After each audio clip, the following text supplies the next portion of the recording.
Ekenemu, good evening. Today was Sunday. Yes. 22, 3. That 20 November, right? Yes, Sunday, 23rd November. And for the moon, I go 24th already.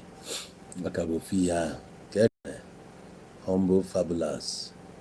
Ekenemi, Euroman, Obasinachi, Odogu Cable, Prince Chibaik, Onwagodi happy Sunday to every one of you, wherever you're watching me from. Tonight is going to be another banger. We don't care whose ox is God. My part is to tell you the truth. You can accept it, you can as well leave it. I don't give a shit. We live in a time where people allow emotions to, take total control of them. And that has made them to shun the truth. And I will sound it again. Even if you are my friend and I found you wanting, why am I your friend if I can't speak out? If I cannot direct you? If I cannot tell you, hey man, you are not getting it right. Just because you want me to be in a good book of who? That's why I will be limited to the truth. No. When I came out here to talk about what's going on in the church, people were against me. Look at him. What is he saying? This guy, they call the possessed. He's this, he's that. Man, I don't give a shit. For 10 whole years, this 2025, Melia, complete 10 years. And for these 10 years, they preach against the Abagomumba, Koro Beach ni nakolo. If you call go wepo mi fenar. Ndi nwelo sense there, the truth. And it didn't stop them from getting close to me. They come close, we interact, we do businesses and all sorts. And well, London joke on my group. They did not walk away because no one like Rondoka. Also useless idiot. Guy say, makana ode joke and only to do with young way man. Ibu ezigbote ike. Ngwa ahịa ị na-ele ebe ka esi ebutie onye ebutere ya n'aka ya ọ na-eje ụka ọma Jizọs. Ihe niile dị juru n'ahịa na be anyị na o nweziri product ị na-afụ bụ US. Ị ka na-afụ Japan bụzi na moto parts yo. China juru everywhere ife ọbụla anyị na-use. Enwe hotel ọbụla ịbata today from tiles dị n'ala jee ruo na POP ihe niile dị ebe a bụ Chinese product. Dịka a sị na ihe alahụ na hotel a na ihe ejiri ya bụ China product na ndị nọ na ya ma Jizọs Chukwu gbakwa agha ọkụ dị ya. Ma ịbanye moto ọ bụrụ na moto alụ na China ikwuo na ihe aba irituo efu keke ikwuo na ihe aba na ndị ada eje ụka. Mana ebia ebe agwa gị na eziokwu dị n'ihe a izuzugharịba Chukwu gbaa agha ọkụ dị ya. Maka gị nwa ka m ga-eji kwụsị my program. Ikpe onwe gị onye IPOB na-ezuzugharị chena m nwụrụ time gị. Eme m video post ebe ahụ ka ụnụ ncha niile mapụtara. Ihe ọbụla a na-akọ ịkọchago enwere ihe ọzọ ịka ya kọm. Ọ dị ka ọ na-amapụ m ume. Ọ taa ka ụnụ kọba. From 2014 ụnụ akọghịribego. Kpọba afa niile anya kpọkwuo enyi na ya I'm still standing strong. O mere n'eziokwu anyị apụta ife. Ịbụ idiot. Na-agwa gị eziokwu ọfụba gị ụfụdara. Are you mocking him? Ị na-agba ara. O nwere ebe ifuru ebe anyị dere mocking. Ọkwa mgbe ị na-eto nnukwu ị na-afụ newspaper ị na-afụ cartoon ebe ahụ. Ọ bụ mmadụ ka eji eme cartoon a ị na-afụ Abiola ị na-afụ Abacha ị na-afụ Babangida ị na-afụ Obasanjo. O nwere ihe a na-ekwu a na ya gwara Obasanjo. Ọkwa mmadụ si Obasanjo na ya na Monkey ji wee mee nke a mee nke ọzọ. Obasanjo gburu egbu. Ka ọ ya bụ onye kwukata okwu Nnamdi Kanu. O nwere onye na-ekwuru okwu Nnamdi Kanu na this time. Erichọ na-ebe onye Anambra. Erichọ na-emere nke ọ na-aṅụ Igbo. ọ na-agba mkpụrụ mmiri. Ọ bụrụ na ụmụnna gị niile ndị a pịara ịtarị na-agba mkpụrụ mmiri na ha dị etu a ndị enwere ihe nna pịara ha ka ihe na okwu a na-anụ n'ọnụ onye na-ekwu ọma ọ ga-eme ọ chọba onye ọ ya akọ ọnụ. Kedu ihe ma ya akọkene m otu a ndị na ife ya akọ m na nna aṅụ Igbo adịmezi ezu ịka m mma gị nwa na-ada esi Igbo ike anụ m mmanụ you are not better than me. Ana onwe onye na-esi Igbo ịka mma except bụ ọ ifuru onye na-ese casting na village ọ na-esi Igbo I'm a full-fledged family man.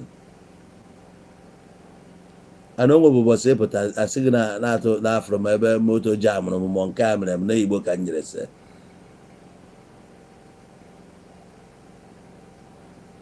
So gịnị ọzọ ka enwe ya akọ m? Abụ m onye ori? Abụ m onye ama? Adị m ezu ori, adị m agba ama.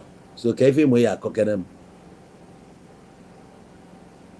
Ị na-ama ọkụ ya ama ọkụ ọ bara na-agba gị ọma ọkụ ya otinye nri na tebụl m ka o nwezi ihe mere mma ekwu ya because nọ Nnamdi Kanu o nwezi ihe mere na mma nkwu ya. Ihe chọrọ bụ mpụta ka nna ekwu na ndị a eme na ha emeta ya Chukwu ya kpọọ na ọkụ this that ka m wee bụrụ your friend. Chukwu anyị ebu ụzọ gbaa gị ọkụ ụwa ebe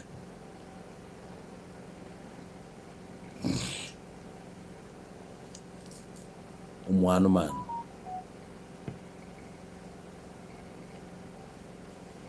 Ofu vidiyo a ka ịmụ ihe eme kọmentị ndị nke ọzọ efuru ebe ahụ na ka ị mere kọmentị isi kpukwe unu ncha niile one by one.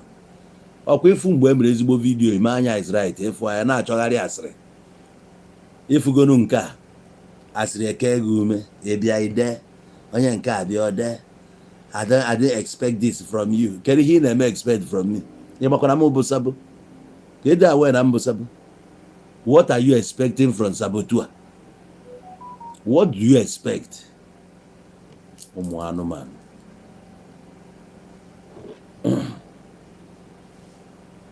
Nwanne m ife dị mma ekenekwa m unu again.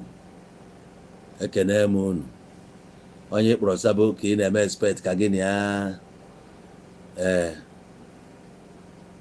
where do you stand? Taa ka ị na-ajụ where do I stand? Onye kpọbara Sabo since 2014-15 ka ị na-ajụ taa where do you stand? So for 10 years ịmaba ebe m standịrị. Ịchọ ka m gwa gị ya n'abalị a a standịrị m na after show casting ime kọlụcha nke gị mụ wee mee my own. Ọ bụ asọ gị Burna Boy ha anyị ewere gị ya mee program P Square ha Mikel Obi ka esi afa ha Ọsụọfịa ha Ọjị Ụzọ Kalụfa Rochas Okorochafa Ike Ekwere Mmadụ fa kpọọ fa ncha niile o nwere onye a na-ejibe eme program akpọ nke ndị ahụ ọtọ ọgụ Ike Ekwere Mmadụ Papa Mmadụ ekwute okwu ya elike ya ka ayọcha anya ọfụma right on nwa Chineke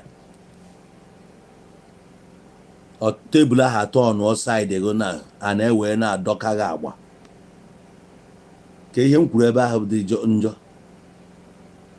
ọmọtọchọ show me the law ọba ya nụrụ ya dị ya show me the law ọba ya nụrụ ya dị ya.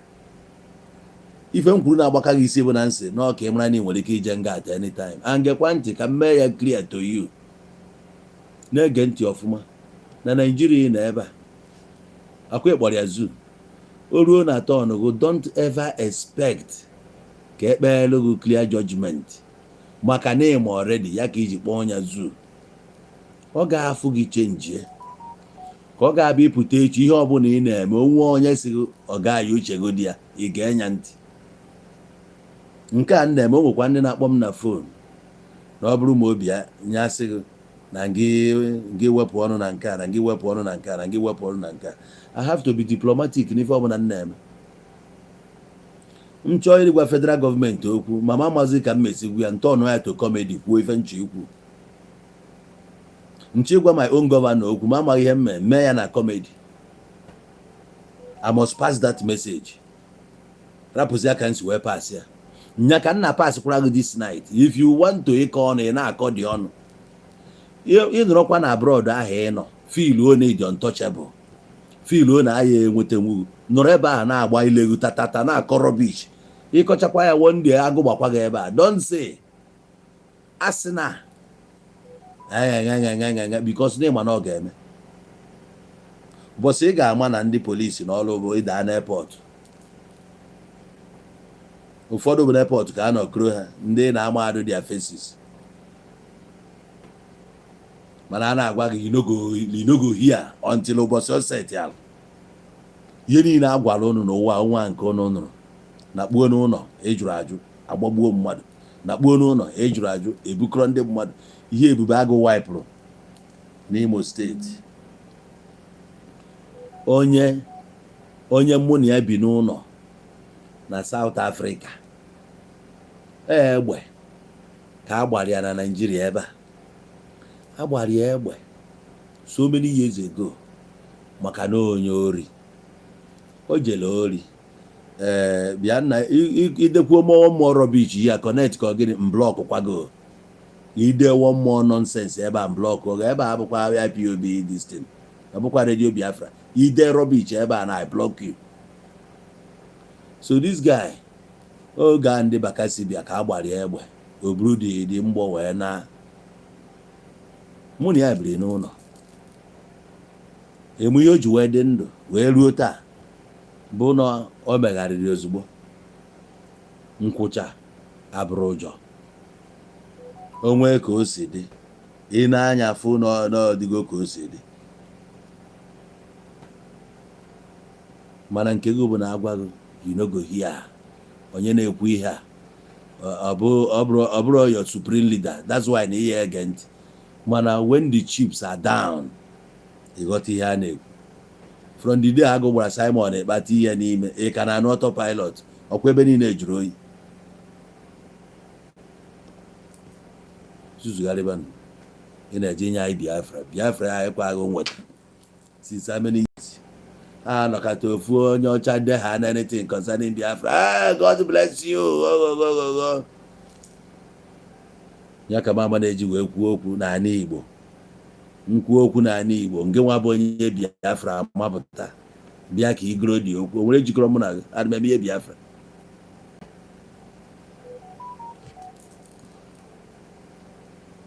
onwe onye ji ya regain na freedom ya ihe m wichiri ya na ndụ abụ the best.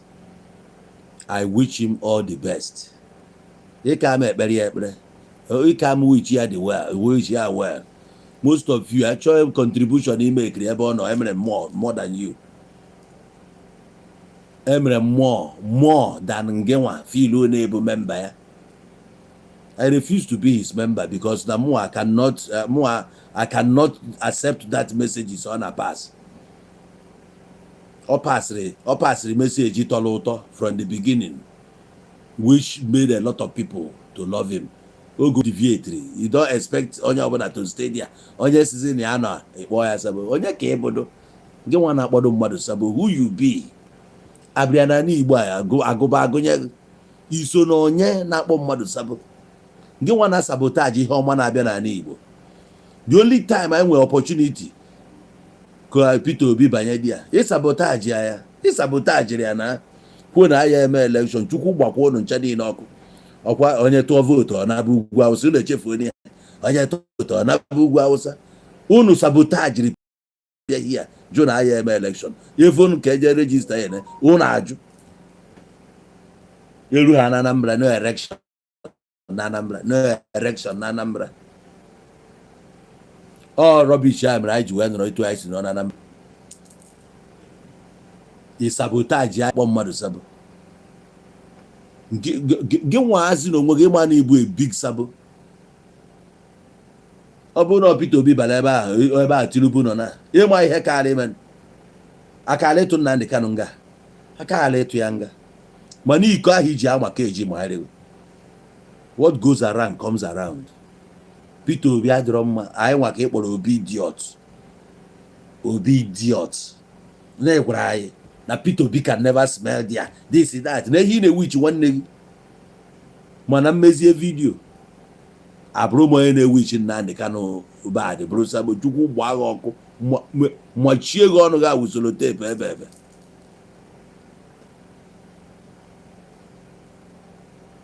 ụmụ anyị bụ ụmụ idiot, obi idiot nke nwere bụrụ gịnị ịma na-ebu Kanu bingo ihe bụ Kanu bingo maka ịbụ bingo ezigbo original bingo ekuke ọhịa ịbụ ihe na-enweghị iwe bụ na mpụta kwuo eziokwu ihe na-enweghị iwe bụ na mpụta kwuo eziokwu ọkwa ya na ọ na-ewe gị iwe ya wee gị iwe ọ na-ewe gị iwe ya wee gị iwe mbọsị a gwara gị na aya sentensị Nnamdi Kanu na aya ekwu on 20th ka aya pass the final judgment. Kedu ihe obi gị gwara gị? Ọ bụ na ịbụ somebody nwere sense ị ga-ama na in this life not two fates await you. You say that not got this way or otherwise. Iwe n'oge build moral ọ bụ na ọjọọ karịa were ya like that. Onye na-eje ịgba match na-eje bụrụ n'obi na-enwere ike imeri ha ma ya nwee emeri ya. Ihe ọ na-eme bụ ka ya gbaa mbọ meri ya. Ije ma emeri ya is not the end of the world. Nataba nga Nnamdi Kanu jere Nnamdi Kanu na onwe ya mana ya ga-eje nga. Take it anywhere except ma na ịkpọ onwe gị freedom fighter ịma na ebu original na ịkwadoba Jesus Christ ahụ ị na-eje awọchip ọkwa sị na ọma na ya enwudie mgbe e nwudere ya gịnị mere mgbe ndị mmadụ na-ebe akwa gịnị ka o kwu ọ gwara nnọọ for this reason ka o ji bịa unu ebere na akwa ụmụ nwaanyị a unu ebere na akwa cry for your children belu na onwe unu akwa rapụnụ m ọ ma na ya ga-etipịakwa one day. So ị bụrụ a freedom fighter ị na-azọ ọkpa ị na-azọ politicians ọkpa ị na-azọ the authority ọkpa o nwere so many things ihe agụkpụ n'ọnụ a freedom fighter bụ etu aka life ya na-adị emere na the program before ị bịakwa kọba ọnụ ada m ga-agwakwa gị the truth. Onye ọbụla bụ freedom fighter etu a ka ọ ga-adị. Lucky Dube akụgo egwu a before Nnamdi Kanu ewepụta freedom fighters standing on a mountain in a foreign country trying to send a message to his people back in the ghetto. Ịmụ egwu a je ka ị ga the lyrics ka ihe o kwuru. Any freedom fighter life ya ha dị okay. Ị ga na-agba ọsọ all the time. Achụọ gị ebe a ije ebe a ị na-ekwu okwu Mandela ọ bụ ọbịa Naijiria ọ gbatara Naijiria ka o si nachigata South Africa anwụrụ ya ozugbo ana ọ bụ osisi ya ka trader oso wee bịa ebe a Tabo Mbeki nke mesịrị chia o soro gba ọsọ bịa ebe a Buteleziba ngụbara agụ ndị gbara ọsọ oge ahụ na be ha gbara ife a na-agwa gị na-emezi in the 40s and 50s. O ruo 3 years Mandela ji nụ nwunye ya wee nwee problem.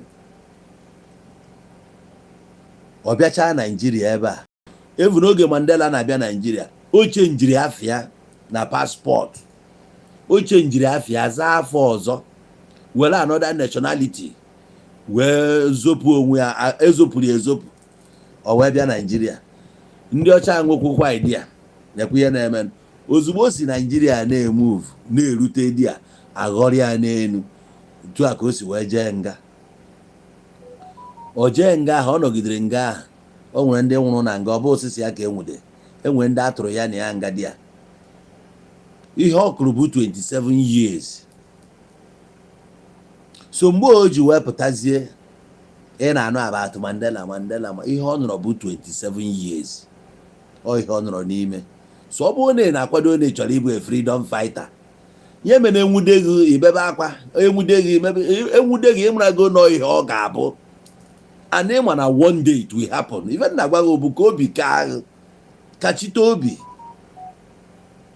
Ihe a bụ Jizọs si na ya bịara enwere enwudekwu ya ọtọ na osi nna ya na ọ bụrụkwa na ọ dị possible si chenji area ọnwụ a ọ ife a wụrụ God iwe God wee tie mgbu wee si na agbara ọba akpa ọkwa ya etie ọkpọ Jehova wee kpọba ka ava nke nwoke owejube Angelinus ọkwa nọ mbosi ekwuru Angelinus na ya na ya gwakwa ajụrụ whom shall I send whom will go for us Jizọs nọkwa ebe ọ nọ si ebe ọ nọ makapụta yara my father send me send ya Angelinus na ebe a gba aka ebe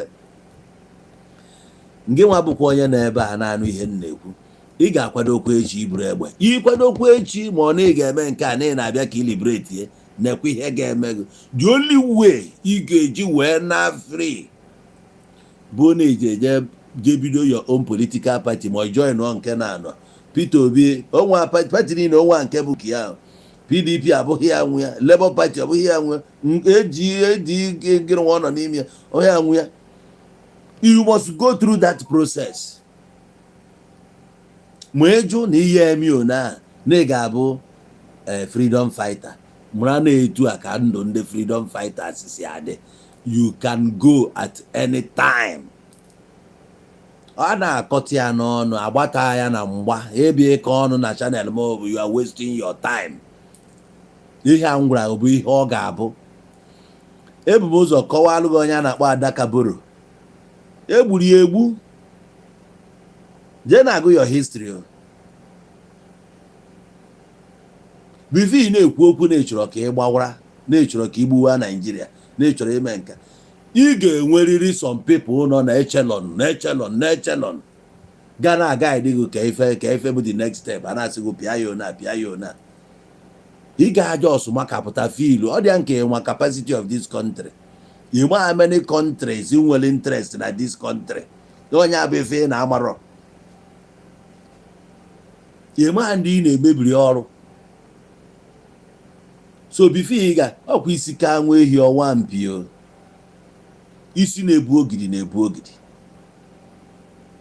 ị ga-atara ka ịma how big this country dị how big abụghị size ya even president sef nwere okwu ọ na-etinye nwa ọrụ na Nigeria o nwere okwu president Nigeria ma na-etinye nwa ọrụ na Nigeria ọ bụ ọma na-enwere gold mine ọ bụ ọsịgụ na ọma ihe na-eme na Sambisa ọsịgụ na ọma ya o tinye ọnụ ebe ahụ n'ike kịta Gaddafi aka ya enwe sọnem karịa ya ozugbo ọ na-eme ya mmacha na-eji ngwo ga-eje na nri ọka ọ ya anya gị n'aka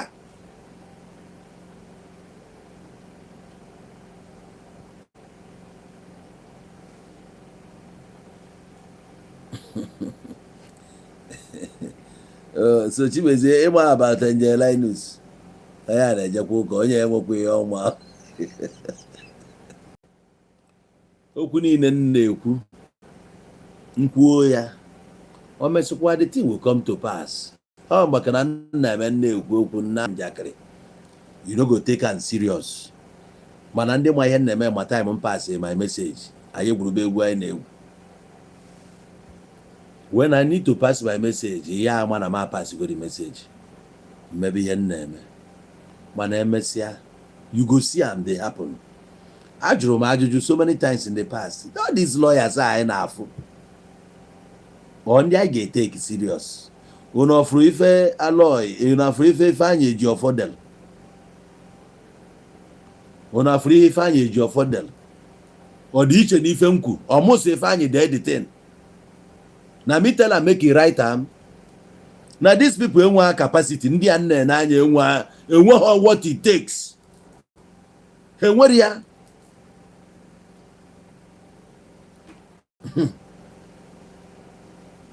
oh Pascal Ifeanyị akwa Tinubu confirm ya o nwere nke Tinubu agwa sị na enwe ihe ya emenwu obodo a efuru ebuka ihe a bụ business ndị UK ka ị nọ n'ime ya anyị ncha niile egoro anyị ego anyị bụ their product mana ihe ama ihe eche na ihe niile bụ njakịrị my people knows me, they hear my voice and they follow me. O nwere ndị ma ihe m na-ekwu and ha na-confirm n'oge ya direct. Adị m eme na nna ama aka ma na m agụkọ akwụkwọ ma na m amaka mana ihe m nke a ndị sure ya ana m agwa gị ya otu a. O nwere ndị nwe this business bụ Nigeria. E register Nigeria register Oh, business name Nigeria is an enterprise. Ele mgbe goldi na ndị otu ya megidere wee megide wee lee nya. Ị na-eme na nwere independence nwe onye nyere gị independence nwa African country nwere independence gba onye afa ka nnu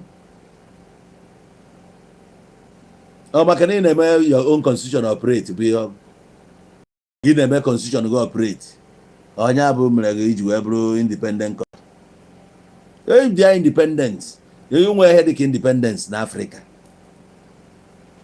ekwuchiri okwu colonialism by neocolonialism so kere ebe inwe independence nwa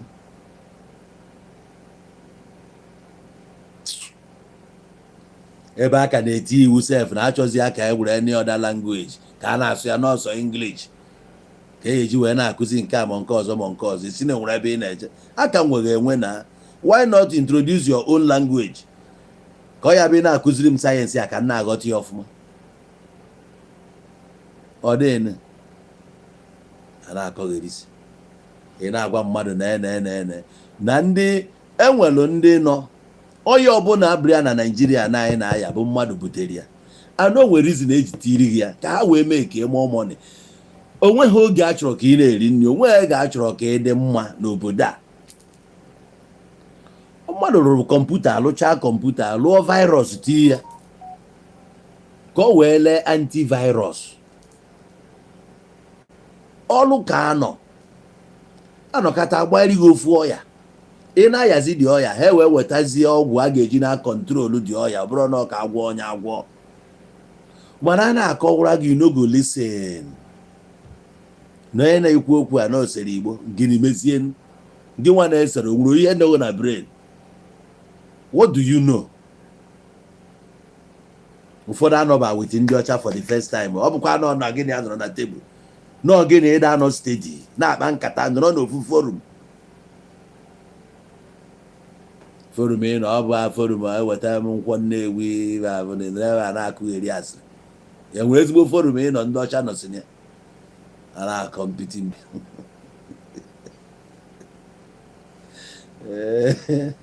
ịma na-ebu ngwa ahịa ndị UK kpọrọ akpọrọ ebe a ka ị na-ebe ị na-amachagharị zoo asị na zoo asị zoo izu chakwiri na zule zoo ị ga-ezuzuru nata ihe ihe ikwuru n'ọnụ mezi gị iji nata Nigeria na-ezogharị onwe onye nwa na-ene ya you can come out onye kwuo nke onye ekwu how much them pay you chukwu gbukwu ego dị ya with how much them pay you onye na-epe enu onye ka ịbụ Nigeria na-ene gị anya wee akwụghị ụgwọ kwụọ gị ụgwọ ka i wee mee gị a na-akwụ ụgwọ na igbu gasị gị na sel ejuna ịnwe ụgwọ ego na Nigeria eji ndị China ụgwọ wee bụrụ nwa ka ahịa na-eche ka akwụ ụgwọ police station ọ dị ya n'ogbe abịa ekuro gị ebe ọzọ bụ na iruo na Abuja na-ekwu na iruru Abuja na-ekwaghị na Sokoto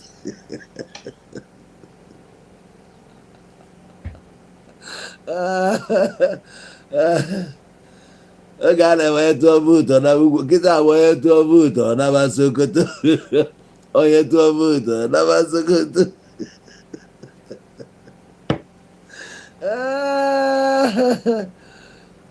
mpịtị ikwe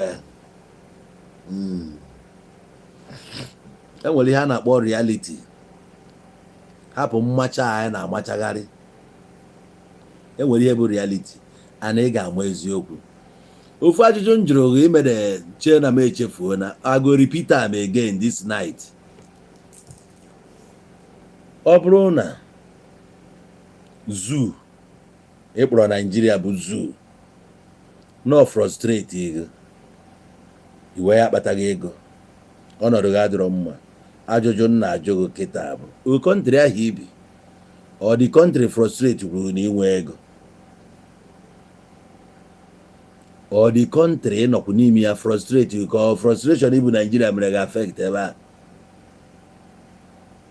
aga m agwakwa gị ya na onye ga-akpata ego ga-akpata ego ịkpata ego bụ ebe a ka ọ dị ị na-anya fụ na eri anyị na-ada akwụghị ụgwọ were n'oge step pụọ ị pụọ dị ya ị na-anya fụ na ihe ị na-eme na future adịghị ya na ị kwesịrị ịma na future ọ dị ya ma na ọ dịghị ya. Ọ bụrụ na future adịghị ya i were n'oge move from there or i change the business. ị na-anya fụ nke na-aga aga ije mụọ nke a banye. Etu anyị nọ iwe cheki ya nwa na-eto eto na village gị na ihe ọmụ ya emere ya bụ ka ọ jee ebe ya a na-alụ generator ka ọ jee mụọ ọrụ. You are not helping him. Generator a na-efezi ya out. Ichi help ya na ikpoji ebe a na-emeghe sola ka ọ jee mụọ ka esi amount sola ka ọ jee mụọ ka esi eme ihe dị na ya. No the current one now. Nke na-apụ apụ na-apụ apụ. O nwee nke na-abata ọfụ ebe a ka ị ga-efokọs na ya. Onye abụ na mmadụ na-eto eto. So Nigeria na frustrate ikekwe ọ bụrụ na isotaba the right channel na isonye iya na-erigodo nke bụ ya fọzie nke eji abụ ọgaranya. Maka na o nwere mgbe ọ ya set ịghọta na ọgaranya si na chi, ụba si na chi. Ọ bụ na oge ga-eruba ọga ka anyị ghọta ya. Afro nka Nigeria dị ona ka m menenecha Nigeria ọ bụrụ Fulani ka mma hapụrụ Nigeria. Ọ ya ga-eme m bụrụ a coward. I no go leave am for am. Ihe m believe na believe nya ruo echi abụ m onye Igbo and there is no other name given unto onye Igbo under heaven whereby we shall be saved if not that name Igbo. Ya bụ na ịkọrọkwa akụkọ Israel ga-abịa ngwa gị na ị na-akọrọ onwe gị na abụ m onye Igbo and I am proud Igbo man. Anyị furu onwe anyị n'ime Nigeria. Ha ekekọgo anyị na ndị a n'ime Nigeria mana anyị bụ ndị gịnị? Anyị bụ ndị Igbo. And all over the world ebe ọbụla ejelu fama na ịbụ onye Igbo because Nigeria ị na-anụ everywhere Igbo ka ama. Ya ka ya na-akọ si m na nke a ji wee si nke a sụrụ nya ihe na-esere mụ na gị okwu bụ ihe gbasara Nigeria na Biafra ya na-esere mụ na gị okwu. You no get sense na ọ bụ na ịbụ onye nwere sense ị ga-ama na ihe a niile debi aside ị na-emere onwe gị ihe ị na-eme. Onye gị na-emekọ biznes na-emekọ biznes. Onye gị na ya nwere nkata na-akpa nkata. Ị ga-eme maka Jizọs buru ilo ị ga-eme ka maka Biafra buru ilo isi na ị nwere sense. You no get single sense n'isi ga. No nwe ofu mkpụrụ sense ị nwere. Afa m aya efu. Ọ mara azara ya n'afa. Afa m efu na some families ị ga-eje today. O nwee ebe ị ga-eje ịnụ na ndị a na-azazi afa dị ona. Ihe a ji zaba afa bụ ka afa nna fa rapụ ifu. Ofu afa nna ka a na-aza nna fa azalia nna fa azalia. Ndị ekunye si na afa nke fa na-achọkwa ifu. O tinye ọzaba dị afa kama afa a ga-efu. Ijubu onwe gị nwaanyị Obi Jackson nke Ọkịja ji aza Azụdị Alụ.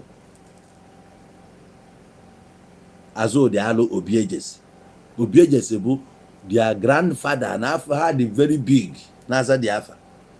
Mana kama nke n'iyi efu je weta that one ti ya dị Azụdị Alụ. Na oyi efu. Afa ma ya efu. Igbo afọ Igbo ahụ you cannot try ya ka ị were afa ahụ zoo ya. Afa ahụ ga-enye gị ezigbo problem.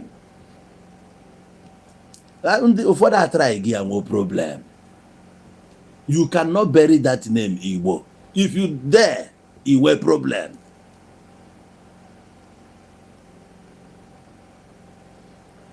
Onweba mgbe anyị nwere any country akpọrọ Biafra except 1967 ọnwụọ naturally 1970. Ndị niile ahụ kpọrọ ya bịa together si ka anyị mee niona ha ncha agbakọta gwa gị na ọnwụọ na si forget zie nya. Ojukwu na onwe ya ji ọnụ ya kwu ya vice ya bụ Effiong isokwuo ya ndị niile na-ekwuo ya. They would have loved to have it but for the fact na ọgarọ they decide ya ngwa nke ahụ ga ka anyị pick kwe life anyị together. And the only thing anyị na-asọfazi bụ as a result of na lose that war anyị na-asọfia mana little by little anyị na-abanyezikwa small na-abanye. Ị na-eme expect na ọ ka ịbanye gwom ọ fịalụ gị arụ. so ife ị ga-amụtagodo bụ na onye ọbụla lụzuru war nwere afụfụ dị na ọpịpịa dị na ya, ana o nwere ife a na-akpọ ideology, etu esi wee jee kụnye n'ime ụmụ Igbo kịta, onye ọbụla kwuru okwu sị kparịbịa, kụnye n'ime ha na ndị Yoruba akpọrọ ha asị, kụnye n'ime ha na ndị Hausa akpọrọ ha asị, etu a ka esi kụnye ya n'ime ndị a. Ịpụtazie today na-asị na ndị akpọrọ gị asị na ndị ọkwa akụnye gị ya n'ime gị na na-akpọ ndị asị, onye ọbụla be enemi, yet ụnụnwa bụ ndị Igbo juju na be ha. Gwa m ofu steeti dị n'ugwu Hausa n'ime northern steeti ndị Igbo na-anọrọ, kpọọ afa dị steeti. Ịba n'ime ugbo ha, ndị be anyị juru ya n'akọ ugbo. Ije nnama a na-ebubata ebe a na Niger, ndị be anyị so ego dị nnama dị ya. Ndị be anyị nọ na the line, nọrọ with them, biri ebe ahụ, nụọ nwaanyị Hausa, na-asụ Hausa, na onye be anyị na-asụ Hausa, you no go ever believe na ya bụ onye be anyị. Ma na-eme na-agụ ka ihe eti ha na ha ncha niile ebe enemi. Agwara gị na ndị Hausa bụrụ yo enemi. Ndị Fulani ya na-agbakpọta mkpọmkpọ nwere nke bụ onye Naijiria. Ọ politiks, o nwere ndị kotara ha ekota. Typical ndị Fulani anyị ma ebe a Naijiria abụọ ndị problem. Ha nwa bụ ndị na-abịa egwuru anyị toilet before. Ndị a bụ, o nwere oge a na-eme eburu nsị n'ala Igbo before. Nsị ju na toilet, ọ ndị Hausa na-abịa eku nsị ahụ, buru ya na isi n'abalị, jeje gwufuo ya. Ma ọ bụrụ na na-eme ihe a na-ekwu in the 80s, oge a na-enwe bucket toilet, not water system. Even to today, ọ ndị Hausa na-egwu toilet, na-egwusi ihe dị iche iche. Ọlụ ike ọbụla bụ ha nwa na-egwu ya. Ha bụ very peaceful people. Ndị Fulani na-abịa before, abịa leche ehi ya before, ha nabụrụ onwe ha. Ụmụ nwaanyị ha na-ebuchi ogologo ịtarị na-elesi ọgwụ ntutu. Ọgwụ ntutu na-eme ka ntutu too eto. Ha na-enwechi ihe ha na-ebu abịa. Ha lechaa ya, ha nabụrụ onwe ha. Ha bụ violent people until I wee plant ya ndị nka. Onye ọbụla anụgo ka esi wee kpọbata ya ebe a, na oke wele achieve something. Baya mba a na-achọzi ka ha settle all down. Decide ya ka e werezie force wee mebia. So because of that, I cannot just report on hate India. Mba. Ị na-hate ihe ma ụmụnne gị n'one, ime ụmụnne gị n'one etinyere ezigbo ọrụ na Nigeria na Abuja bụ ndị Hausa tisiri ndị be anyị ebe a. Ọ bụrụ na injinia atọ eze n'ugbo apụta kwuo na ndị a mere ya mmadụ, ọ bụrụ na ya ji ụzọ Kano ha apụtaba kwuo etu ndị a si mee, ma thousands of ndị Igbo na-apụtaba kwuo. Ndị na-afụta bụ odogwu ndị ahụ ị nọ na-akpọ na-akọlụ si out na ha nọ nke eme ga shame unto you, onye nke a shame unto you. Ịma ka o si mee ka ego ya. Sọmbụ ndị Hausa mere ihe ha bụ today. Some ngwa ahịa ndị be anyị akara isi izi forever. Ọ ndị Hausa mekwuru eji release ya. Mụ afọ ha as my enemy. You got to go. Ọ ya nwere some things a na-afajube gị n'isi ya abịa ọ na-enye gị nsogbu. O were ya mmadụ ya akọwalụ gị si tie down mgbakọ onye ọfụma. Ekwena ka mmadụ na-eli digo blindly because na m chọrọ drive point m home na-emezi ya infuse na convince gị iburuzi ya n'isi without thinking. Wenwezi onye ụmụ dị rational onye a wee sị mba nna ka ya cheki anya gịnị ka ị ga-eme. Okay, can we do this comment? Eme Pascal says South Africans died in thousands during apartheid. So why argue that Biafra has caused many deaths? So because na ndị ahụ ka anyị sokwa wee nwụọ. Ọkwa ya nke anyị nwụrụ na 1970 ezualụ. Ịchọ ka anyị nwụọ mụọ. Ọkwa ya nke ahụ anyị nwụrụ mgbe a ka mkpụrụ ọ mịtara. Onye gwara na iwu mekọta na ya anwụ ihe a na-eme wee nwee isi. South Africa after ka ha nwụchara enyere ha independence, enwere ha independence taa. Mgbe ahụ ndị ọcha na-achị na kịta kemgbe economy ha ka dị strong. Ka economy South Africa ọ dị n'aka onende aka ndị ojii ka ndị ọcha. Onye na-decide ihe na-eme ka ọ na ịma na-register South Africa, ịma na-register ya na company ndị ọcha. Ya na stock exchange ka ịghọta ihe a na-ekwu na iwu bụ na anyị ga-anwụ ọ bụ iwu. So ịmazi ya na onwere another way ị ga-esi ga-eme ya mmadụ agha anwụ. Ihe ọ bụla ị ga-eme ka mmadụ nwụọ gị nwa ya eje nwụ dị ya. you be a line or family go up when they test ya the on wish on another person no ọnwụ ka a ga-anwụ ihe ị na-eme wee nwee isi mana ị na-aga ọfọ wee sị onye isi ya na-awa aja onye si na ha na-eme enwe isi weta isi nke ya tii etu a ka ọ dịrị gị ọ bụrụ ha na-ema na ya anwụ ịbịa ka ị nwụọ iweta onwe gị chụọ aja gị na ezinụlọ gị unu ewere ya chụọ aja ejiri aja nwụrụ innocent person na-enweghị ọma efu n'anya mụ na ya ka ị nọ je ntụrụ agbagbuo 3 boys ụmụazị dịcha 23 24 ọkwa mkpanye ka akpanyere ha ajoin ihe ha jere je join akpụrụ ha jee gbaa ha ndụ otu a ka ha si na-eme most of them enwe sense ụfọdụ bụ na ihe anya si na iji wee gbaa ha ndụ na-atụzi ha egwu ewe nọrọ dị ya adọtụ dị ka ma ya abịa na ije chịkọta ihe asị m ka anyị gbaa ndụ anyị ya agba bụ na anyị ga-eme ihe na ọbara ama dị na ya anyị ga na-echere onwe anyị ezigbo echiche onye ga-afụ ihe ga-egbu ibi ya ọ ihe anyị ga na-agba ndụ biznes anyị na-aba maka ọ bụrụ na ọ bụ biznes ga-amịta ego nwa ndụ ahụ na-agba ndụ mụ na gị ga-agba bụ na anyị na-akwado ime biznes ga-amịta mkpụrụ ma ọ bụrụ na ọnọ ka anyị jee ya ọzọ ị bịa gbaa m ọbara dị ha anya na mmadụ ga-ada apụọ m enwe ndụ anyị gbara ya eme m afekt maka na ọ bụzi ihe anyị kpara ka a na-eme onwe mgbe anyị kpara anaghị egbu mmadụ n'ime ya igbukwara mmadụ aka m adịghịzi ya what are you saying?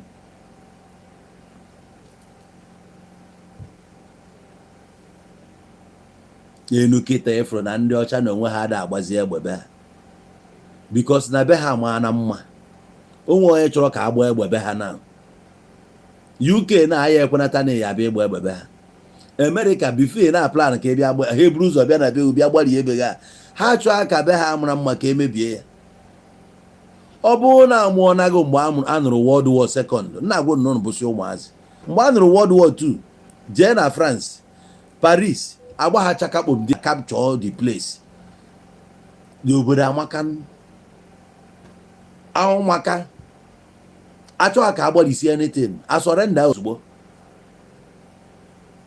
so most of them ha ma how far they've come ha ya achọ ka agba akpom na be ha the same way na ana Igbo a anyị ma how far anyị bịagoro anyị ama ekwenata na aga agbakpom na ana Igbo nenu nwobere 2-3 years ya na ka ahụ dị ana Igbo we were bleeding gị nwa na-eme ka anụ ọgụ na-echekwa na ihe a bụ 1967 ọ ga-echekwa na ya n'echiche don't try it yo because nọ na-agba ofu aka lụta egbe n'ozu aka niile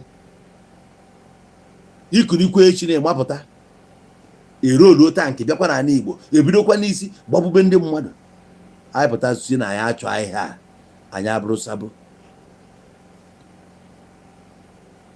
ịgba ihe bụ wọ ọ bụrụ na enwe ihe bụ wọ ihe a ekwukata okwukwu ihe iche na kọmando ị na-ekiri na fim iche na kọmando na Rambo ihe a bụ fim mgbe egbe na-eme fiọ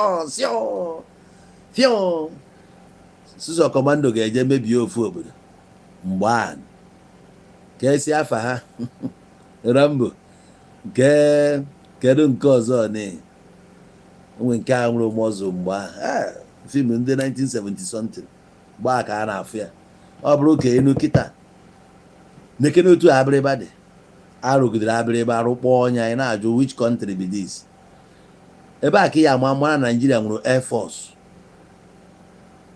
ịma na ha nwere Tucano enu ihe anọbụ via duji atụrụ bọmbụ ogologo ụzọ a na-aga ihe niile n'ebe ahụ agba ọsọ ebe ka ị na-agbaje around this time abalị a around this time ka onye ọbụla ji arịpụtasị n'ime ọhịa ebe o zuru nke anyị nụrụ 1967 I could remember 1968 anyway inye ihe history we waste time 1968 o nwere ebe anyị gbaba anyị gagide o nwere mmiri anyị ruru na-arute na dị mmiri ịkros dị mmiri ọ fịara arụ mana ị na-ene dị mmiri across dị mmiri na-enegolu banana so ka anyị ga-esi across dị mmiri nọ ya ọbụla aka obi o ibukwe na egbe onye nyere ya egbe ebe anyị si na kampụ gbasi ọsọ na wee cross wee dara banana wee lachagide dịcha oke rijichagodo afọ wee muvuo. Ihe a bụ ihe na-aga ige ntị nụ ọ dịghị ka moto ọ na-aga na moto ọ na-abịa, ịgbaba n'ime ma ọ bụ onwe osisi dị nso na rigo enu osisi a were ihe na-ekọva onwe ụlọ ịfụ nkwụ irigoro na nkwụ a wuru igo nkwụ kọva onwe gị dị ya, moto a abịa gafee ọ gafe na-ewe rituo one by one around this time ka ị eji nata. Nne gị yi ezogu mgbe ụfọdụ a na-egwu ana na mbụbọ gwuo ana were osisi tụchisi ya n'elu ụtụtụ na-arịbasị ya n'ime ebe a akọva ya were aja na ndị otie ghara n'elu ebe a ụmụ anyị ya ama na mmadụ na ebe a Martins rapụ na ihe a otu a ka m na-adị agba arọ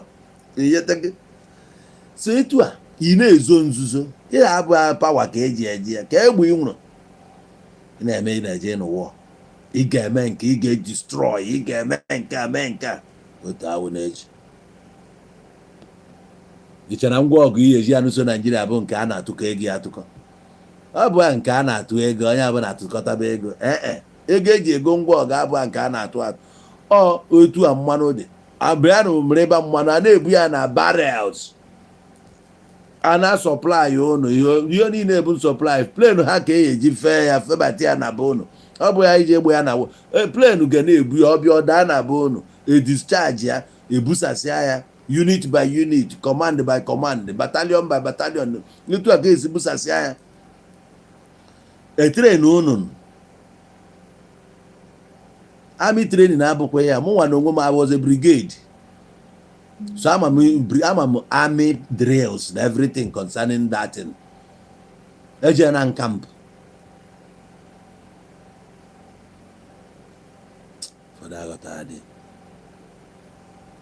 mmadụ ewe onye kpụrụ onwe ya onye Igbo nna ya na-akọrọla ife melụ na Biafran war na-emepe ọnụ na-akọ akụkọ na-acha ndị ọcha nọ 1960 kedu onye ịma gịnị a ga-akwụ ke kọntrị ya akwụnyelụ ndị a ya akwụnyelụ bụ ndị na-amụrụ Naijiria ndị na-ada erite ihe na Naijiria ma many countries every country nwere ngabasị n'ụwa na-erite uru na Naijiria embassy ha dị here France ị na-afụ ha na Tinubu na-ekonye France ha nọ na NATO America aka ha na Naijiria ada eme ya mgbagha dia companies nọ ebe UK nọ here ya ha nwere interest here Russia nwere interest here ndị a na-akpọsị ego na ama China ihe a bụ that ndị nwere veto power ndị nọ na UN Security Council permanent members which nke nwa nọrọ ya Nigeria na onwe ha bụ member dia they can get these people nke ndị ga-agbakwuje nke nụrụ na Biafra war na ndị kwere na ndị a na-akpọ afa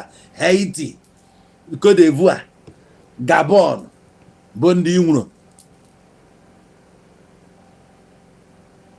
ya ka ihe ekunye taa maka ihe na ịnọ Germany maka na ịnọ na US maka na ịnọ na UK ire ga adịrị ebe a na-agba tatata ngọngọngọngọngọngọ nke na nwere ihe ịmụ onye pụta agwa gị eziokwu ọ bụrụ sabụ the worst thing the last thing chọrọ ịnụ bụ truth ị ga-ama the truth anọ truth a ga-eme ka ị pụọ n'oru nya wetara na topic abalị a ndị kpụrụ onwe ha ndị ụka ka ụnụ fụziri picture na video na circulate ebe ha bụsizi egbe ndị ụka eburubega egbe na mara na Jesus cannot save you n'ihe niile a na-akọ ọ bụ ihe na the reality set ya in ị mara niile idiri iche echiche by yourself how you can work on yourself how you can save yourself.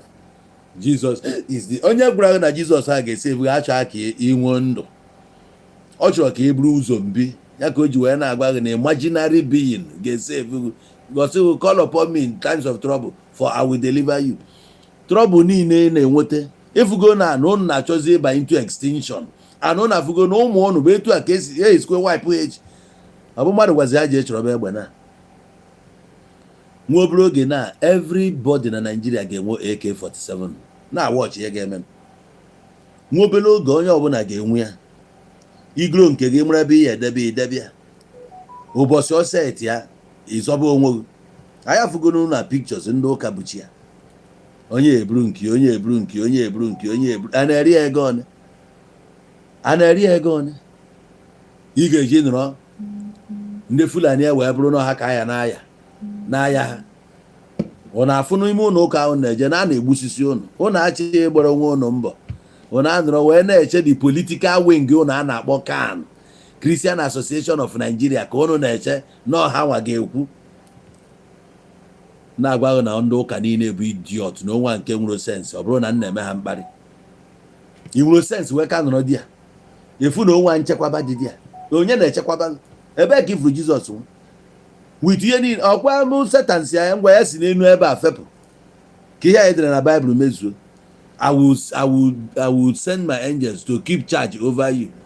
You will neither dash your foot on stones nor neither will they hurt you.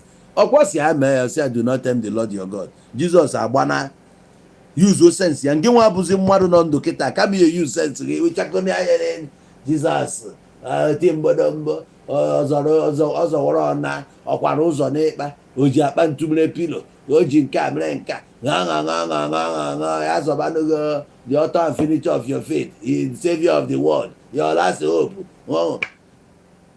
Ibu idiot, ibu ewu.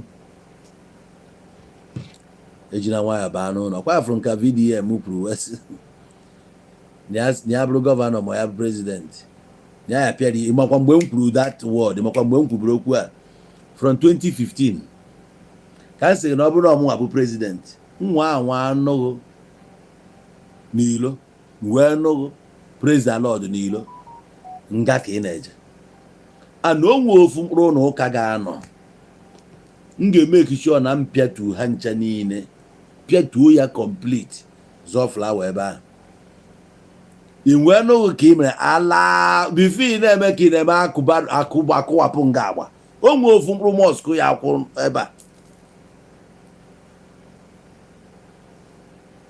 Either Sweden, Poland si na ha enweghị ike inye asylum to any Muslim. Ha chọọ na their country. Ịghọtago na ha chọọ ha bụ na ha chọọ ha. Ọ mụ rubbish religion a nya tiri ụwa na program. Ihe nke a na-eche bụ ka ya esi ya egbucha ndị mmadụ, ya mee nke a mee nke a, na ọ bụrụ na ya nwụọ ebe ya na-eme nke nya bịakwa again, nya nwụkwa nya bịakwa again, ọ ya nwụ ugboro 4 5 nya ejezie nye ya 72 virgins. A na-ala side ne ikwu okwu nke ya na-ala ebe a kịta. Ọ ya bụ ịnwụzịa wee je nye gị obi ga-agwa agụ na ebe ahụ ị na-eje na iyi ebu anụ arụ wee je di ya, nọ spirit ka ị ga-abụ. Etu a ka ọ dị na ndị ụka, very useless people. Mmadụ na ebe a na-akọdoghị anya na ịnwụọ na Jizọs ji doziri gị ọnọdụ. Jizọs a na-eji edoziri gị ọnọdụ. O nwere ụlọ n'ụwa mgbe ọ nọ n'ụwa, onye nọ ọkpụrụ blọk, o nwere ụlọ ọrụ okpu aja nke o ji eme ọkpa tipa ọ lụta n'ụlọ ebe a. Bicycle onwa even horse ụmụazị ibi ya na donkey onwa donkey nke o ji jee Jerusalem. Ọ sị jee tọta nke mmadụ, jụọ pastọ si jee tọta na agakwuo n'ihu ebe na ya afụ ebe donkey nọ. Ụmụ arụbịa agwaghị ya na ọ sị jee tọtarịa nke a ebe ọ kụrụ the last party ya, ọ rentịrị erent ọ na ba ka ọ rentịrị. O nwe ihe o nwere nya onye na-enwe ihe ọ gbanịtara n'ụwa ka ị na-ehopu na ọ ji ịrụrụ gị ụlọ n'eluigwe. Na-ajụghị ụlọ mgbe Chukwu kere ụwa o nwere ụlọ ọrụ nye mmadụ, o nwere ha n'ụlọ ọrụ. Etu ndị mmadụ si ebi bifo bụ ebe ukwu osisi dị, ije ebe anwa ọ bụ na nnukwu osisi awapuo etu ime ya, ndị mmadụ ebiri n'ime ebe a. Ma ọkwanụ ewetasị osisi ama na akụchie enu ya dozie ya were igu nkwụ ma ebe a mechie, mmadụ a na-arahụ ebe a. Ịghọtago Chukwu ka ụnọ ọ mmadụ mere ụnọ bikos na mmadụ o bụ anụ arụ ka o si evuo skin ya idina ana ka mmiri hapụ ịda amaghị, ka oyi hapụ ịda atụ ndị iji aka gị fọm ụnọ. Ọ bụ God rụrụ ya ka ezi ka o si na-adịghị ka ọ n'eluigwe na-asị na God nọ ka ọ ya eje rụbara gị ụnọ. Ọ na-arụziri gị na onye ga-alahụ na ya spirit ọ na-ebi n'ụlọ. O nwere ebe spirit ọ na-ebi n'ụlọ. sensi ga-agwa agha na ihe a niile bụ nkọgheri na mmadụ agha eje nwe ebe a na ihe ya eje nwe n'igwe with your body ị ga-anwụ anwụ, and that body bụ nke afụrụ anya ga-edike ya spirit ga-apụọ. Jizọs ahụ si Father, unto thy hand I commend my spirit. Okwu body ya.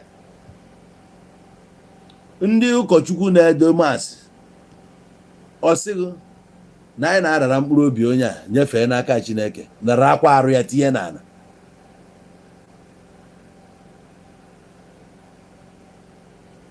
The body na-anachiga ya ka eji si aja na ala aja na arụgụ bụ aja, it goes back to ebe o si. Dị mkpụrụ obi anakwuru onye kere ya nụ. So ihe bụzi ebe a bụ pure energy. Ya nwe anụ arụ ibuzi mgbe anyị eji wee jebe n'igwe eji ero ya asị na street ya so na enwere street, o nwere street God kere ebe a. Street a na-eme ya bụ street ọkwa na-epụtaziri m n'ụzọ na-enwere ya na-akpọ street ya ka o ji wee dịghị ka enwere street nke etere gold. Ebe ka a siri fụ gold nwa ebe bụzi heaven a ịma ihe niile bụ imaginary. Agwaghị nke baa n'ụlọ jee yuzuo sensi bara onwe gị uru ị na-ekwugheri.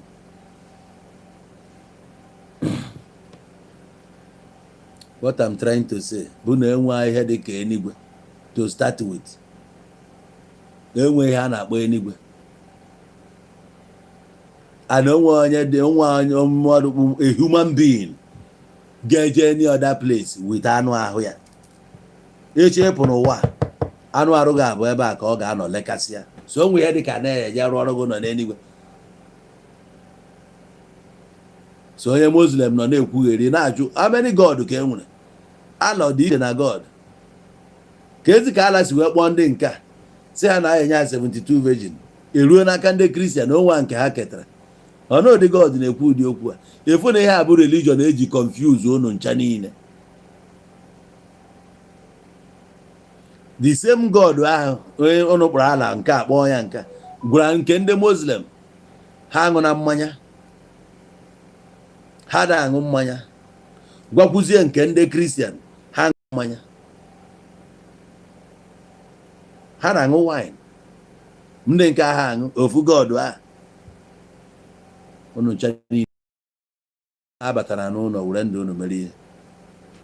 Ọkụ achara onye ite n'onu na onye ọbụla je buru kala wee gwa ndị agwa gwaghị gị ebe egwu aha atụ unu anyị kabazie ụka ọ na-abịa. Anyị kaba ụka ọ na-abịa. Etu anyị nọkọta afụ na Owere nya ka nwanne nya. The best thing na ị ga-eme bụ ị na-eke nkwụcha aba anụ ọkada. Ọ bụrụ na ọkada ka ha ji emove aba anụ ọkada ka afụrụ ka ha esi ya emove wee bịa mee the thing ha na-abịa ime. Because ịnụ ha na ọkada na-agba ọkada agba amụra gị ebe ha si abịa. Ọ maka na ọkada na-agba ka amụra bụ okeke ka ha eji abịa ha bịa ka ha na. So anytime ihe ike bịa ihe na-ada emebu emebịa ọkwa brain ka a ga-eji ga-esi ya. Ndị Igbo ada eme mkpọtụ ya ka m ji wee heticha movement ya n'ụwa ndị a debere. Ha bụ indigenous people of what na-eme sọ mkpọtụ. Unu enwe secret broadcast bụ English ka a ga-eme onye ọbụla na-anụ ị ga-eme nka mee nka mana ndị Igbo bụ inu ka ha ji ekwu okwu. Igbo ji anya ekwu okwu ha ji ọlụ gị anya ịmarago na ị nwere ike ime ihe onwe onye ga-amụ ihe ị mere. Ha nọ na backyard gị anọ na backyard onye ka ị na-akọsara ka ihe iji ekwuzi ya ka amara na anọdị ya. Ị na-ediri ikwu ya na ịmarago na anọdị ya ịmarazie ka esi akpọ ụmụnne gị nakwa na ada ama amụ. Every day Fulani esi here adị na our backyard dị na our bushes dị onye ka ị na-akọrọ ọ ka ndị asendị ha marazie na ha na mission ha adịghị accomplish. Inu niile a ga-atụ atụchala ụnụ gwachi ụnụ okwu niile a ga-agwa ụnụ onye na-agwa ụnụ osi ebe a na-apụ osi ebe a na-aba. Gwa ndị a na o nwere ndị planụ iji igbu some people na be anyị. Ha planụ cha na-alụsi obodo anyị wee gaa mitie nwa ada wee sị ya na ihe na-eje ka ime anọ mbọsị dị one a ka ọ ga-eme na ị ga-eje ka ije gwa ndị a na ihe ga-eme jos jee zie ozi ya. Ọ na-agwa ya na ya na-ekwu dị okwu okwuchaa ya muvuo dị ume na-enweta onwe ya fụ na ihe a bụ na trans na ọ ghọta ihe na-eme, ọ gbakwa nkịtị. Ọ na-adị ya ka ọ na nlọ, na-adị ya ka ọ real. Ede aga the second day lete na-abịakwa gwa ya na ya gwara ya jee ihe a na ọchị eji ya ana ihe a bụ echi na onwe ihe mere ndị a na ọnya nwa ka ya ga-agba ụgwọ. Oge ahazi ka nwaanyị abịa nweta onwe ya na-akọwa na nọ ya man n'otoro ogologo anọ mere apịa in white n'ozuru ozi. Nwaanyị wee su n'ọsọ. Oge ihe a na-eme nwa cell phone, nwaanyị gbara ọsọ na jeje kwute detain. Ozugbo ahụ o kwuru ya kwuchaa ya, ndị be ya were nwayọọ mee ka ya arrangement secretly onwe onye mmanụ eme arrangement. Ihe niile ahụ nwoke ahụ gwara that woman etu o si gwa ya ka o si mee, gwa na time ndị a ga-eji bịa na moto fa ga-eji wee bịa na so esendizie ndị ga-anọ na junction ebe a na-eche ha bata ruo di a afụgo ha fụ moto ahụ ya ji wee bịa. Ndị ewere ọkada emuvuo, ndị ahụ abịazie buru ụzọ jee na nke onye izi enyere ha afịa ha ga-ewu ruo di a onwe onye afụrụ ha emuvukwe gakwa na the second one onwe onye afụrụ nke ịtọ ka ha na-aga agụgba ha n'ụzọ. Ndị a ngwa ruo today no akaụntụ onwe onye mmazi ka ha si jee ruo taa. Ihe abụrụ etu ndị Igbo si eme ihe, ada eme chọọ chọọ chọọ ife ọbụla acha eme na-abụ secret. Ọ bụ na onwe ndị ziri ndị nke ha wee bịa ebe a i wee mara ihe na-eme na ihe n'idiri ime bụ imechie ọnụ ịrụọ ya homework. Ndị a n'ezie afụ na signal ha na-aja amụ aja amụ amara ha na denja adịgo. Atụgidere m ndị inu tụọrụ ha inu na agụ ka arụ na adịrọ. O merụrụ arụ o wee nọrọ wee nọgide agụ uchi igbu elu. O wee na-abụ ọnọkata ọpụta nwa anụmanụ na-aga ọkpọ ọnya si ya biko ya bịa ka onye kene ya mmiri na arụ adịrị ya. Otu esi na-eme anụmanụ eche na ọ na-achọ ịnwụ anwụ, ọ bịa ka o nyere ya aka ọ dịra dị anụmanụ dọgbuo ya rie. Ihe a ka ọ kapitalize na-eme na-eri ụmụ anụmanụ. Mbe wee jire wee pụta, agụ wee fịa wee kpọbịa mbe nne m, mbe ebe ka ị na-eje? Ọgwụ osi ado nwanne m n'ọkwa etu ahụ na-arụ adịkwu ya n'ọkwa ọnwụ ka ọ na-anwụ ya ọ bụ na mmiri ka onye ya ka ya metụ na mbe sia eyi ya hai oluzi n'one a si na-enweta onwe ya na oyi ya magbu onye ya do ya bịa nye ya mmiri. Mbe ekweta, mbe na-abịazi wepụta wee kwuru ofu ebe wee cheki ya wee fụ na ụkwụ anụmanụ niile jire na be agụ na onwe nke pụtara apụta. Ihe niile ọ fụrụ bụ ndị jire eje. You know see the ones that come out. Osi atọ na ọgbadosi anya ike agụ ara ozi anyị a na-apụta nna etu a ka o si wee na free whereby no use sense ya. Ọ bụ na o use sense ya ọ ka abụ history. Now agwago gị o nwere akwụkwọ mmadụ denụ a na-akpọ mbe dị ọgụ. Jee chọọ ya na Amazon, chọọ dị akwụkwọ ị ga-alaiki ya. Ego onye ị ga-esi ebe a mata ihe kpatara ndị be anyị ji wee yuzuo mbe as ihe ma ihe na ụmụ anụmanụ niile nọ mbe a ka na-eji ama atụ na ọma ihe. Study a life of mbe. Jee were akwụkwọ a mbe dị ọgụ were ya gụọ ka ịghọta many things. Ihe ji wetiri ya bụ ị afụ ya na mbe na-aghọta aghụghọ. Ọ bụrụ na edoro aghụghọ na ịma ana etu a ka ekwensu nọ. Ekwensu bụ a trickster. Ya ka ndị ọcha ji wee hetie ya wee demonize ya. Ekwensu ya wee bụrụzie Satan na-akpọ ya taa. Onwe mgbe o ji bụrụ Satan. Ka ogwugwu mmiri ọ bụrụ Satan, ogwugwu akpọ bụ Satan, udo fana ndị ngenefa ịkpọ ya Satan. Nwaanyị ji akpọzi ekwensu Satan. Ọ maka na onye ọcha agwara gị, onye ọcha ekwuo na you no fit use your senses. Nwaanyị na Amadioha na ịkpọ Amadioha Satan, mana ekwensu ịkpọrọ ya Satan. Afa ya na brain you no fit stay ka iche echiche. Nwaanyị ndị a ji kpọda ekwensu Satan. otu a nsi gwa gị na God abụrụ Chukwu amụ na ga na-eme argument. God abụrụ Chukwu, Satan abụrụ ekwensu, mana ihe a nọchie echiche ha agwagoghị bụ na agwagoghị ihe a ha gwara gị ka ịma ma ijuzi onwe God ya bụ ala ọ God bụ ala. Ngịnịzi ka okwu ya ji wee jee na saịdị ndị Arab dị iche bịa na saịdị ndị nke a dị iche? Ihe a niile bụ human fabrication, ebe a na-atrai ka attain perfection, still loopholes akarịa. Ka ebe a na-akpọ plagiarized, kwa plagiarized ndị gụrụ akwụkwọ jee ka ịmara ihe bụ plagiarized. Story a dị na Bible bụ fictions, onwe nke bụ real. Onwe ife a na-akpọ personification, ọkwa ịgụrụ ya na English. Personification, where you can create something, a story, mee ya ọ bụrụ mmadụ. The same way esi wee create a story wee mee film ya mere taa. Otu a ka Kenneth Okonkwo si wee bụrụ Andy. Ihe a mmadụ dere those stories emere eme, mana edecha anya ya mmadụ abanyezie n'ime ya bụrụ the character, weta ya into reality. Etu a ka Bible dị. I just did that story. Onwe ha any character n'ebe ahụ bụ mmadụ biri ebe a before.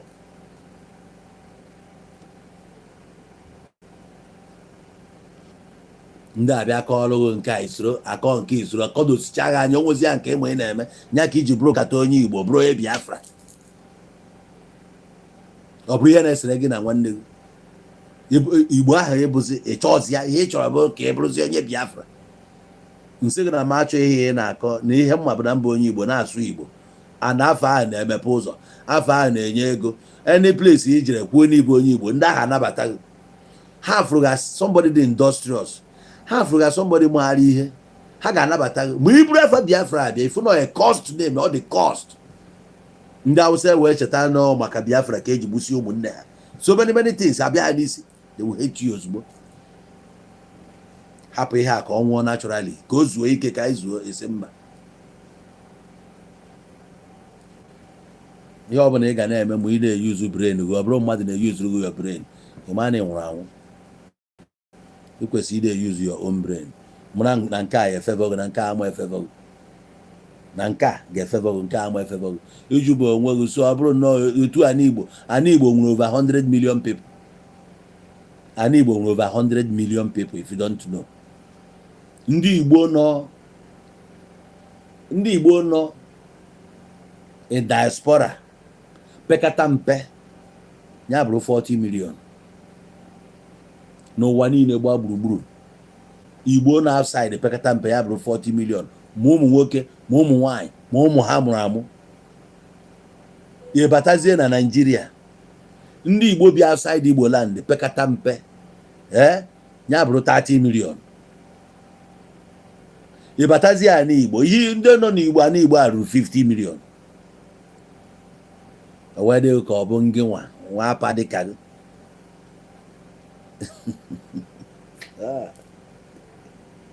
Agwa m oyibo dendekom ihe na nwaasụ dendekom ka ị na-eji abịa chalenji m ebe na-agwa gị na Igbo ebuka. Ka ịma na Tinubu a nwere ndị Igbo ọ na-atụ ụjọ. Ịma na o nwere onye Igbo ya agwụ ya efere na nịka na ya alakwụna ebe a 1 week if your speed ya up ozugbo. Ka iche na Igbo enwe ndị nwụrụ ọnụ. E nwere ndị nwụrụ ọnụ na ana Igbo abechi n'onu na wato iyo.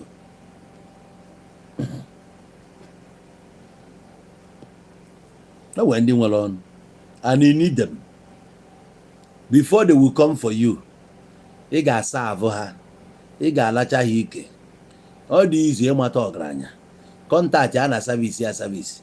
Before ị nweta kọntaktị ị ga-sacrifice a lot. Ụfọdụ bụ humility ka ị nidiri, ụfọdụ bụ loyalty ka ị ga-eji wee nweta the contact. Before the contact ị ga-asavisi gị ya before ma chọọ o wee rụọ ọrụ gị ọrụ. Ị marọ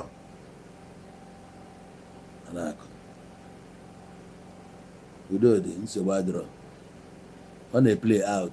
Ngwakwa gị okwu iwere ya ịchọkwa na ihe ewe hapịa.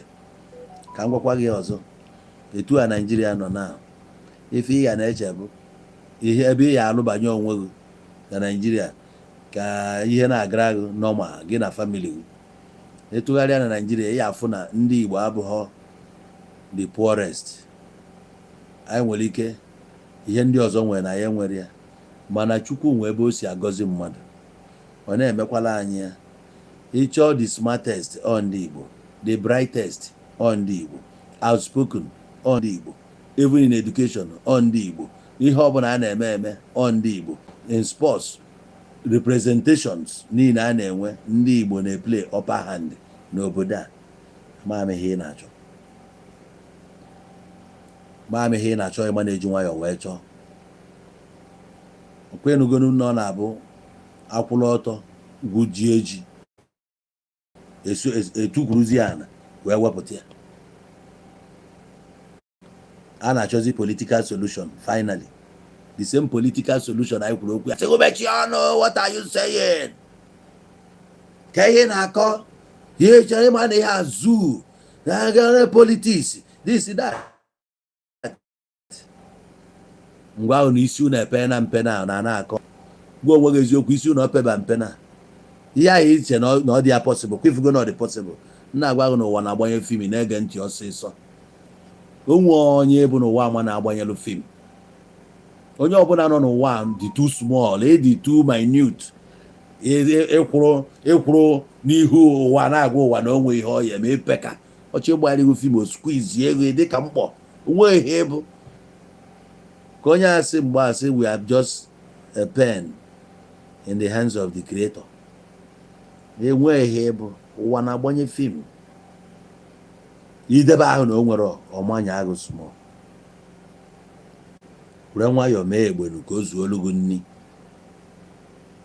O nwere ebe ị kwesịrị ije, nwee etoghị eto, jụbụ ihe mere nna ya, ihe mere nna ya mee ya. O ji nwayọọ aga ada arụ arụ. Ogwu na ọkịka juru n'ime ọhịa. Ịkpa ọkpa akpa ị na free, ma ị gaa ya na ezi dị ọcha ọdụ ọhụrụ ya amajie gị ọkpa. Ada eji ngwo ga-eje na nni ọka, ejiro ngwo ga-eje na nni ọka. Egwu a na-agba abụ egwu mmụọ.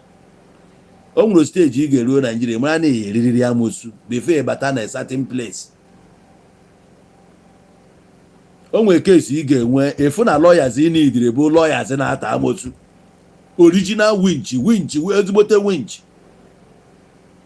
O nwere nke ị ga-enwe efu na ndị a bụ ndị ogboni, ị na-idire onye ogboni to go and defend you dia. O nwere ka ọ ya dị ị join ọha n'ogboni a ka ị wee kopụta onwe gị dia. If you no join, Ogade will beat you hands down. Ndị a niile nwere sacrifice ha mechara wee nọrọ ebe a ha nọ. You feel only ya just be ga free. Ndị ba ready. Ya nna gwa gị ugbo etu o si dị na this life. O nwere ihe ị ga-enidi taa, ọ gaghị ya riri amosu.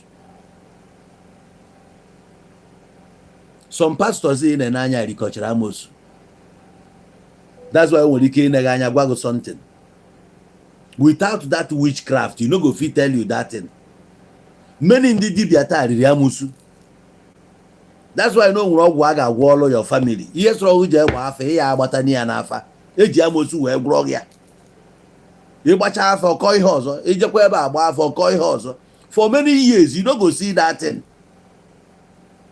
Dibịa riri amosu. Amosu ka eji wee mịa. Ya yipụta ị na-eti Holy Ghost fire, ịkọcha Holy Ghost fire, ihe na-emegụ na-emegụ.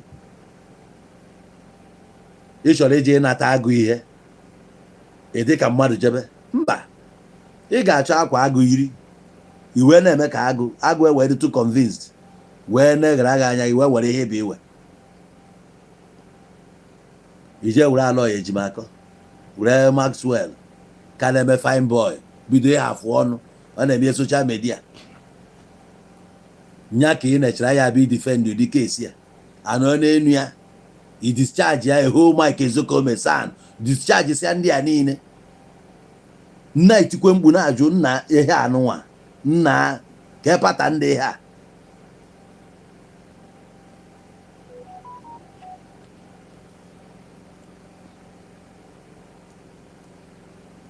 Udo ọ bụ na nke a amụgosi gị ihe, ọ mara mma ihe nke a ji wee maa mma bụ ka some of 30 years now ị na-anụ ihe m na-ekwu ka some of years and below ghọta na 2000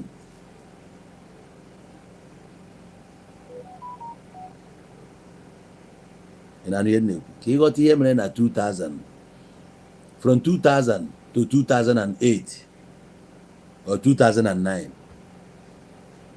ka ịghọta ka o siri wee dị before Mazobu ji wee nwụọ pee ịghọta gị ya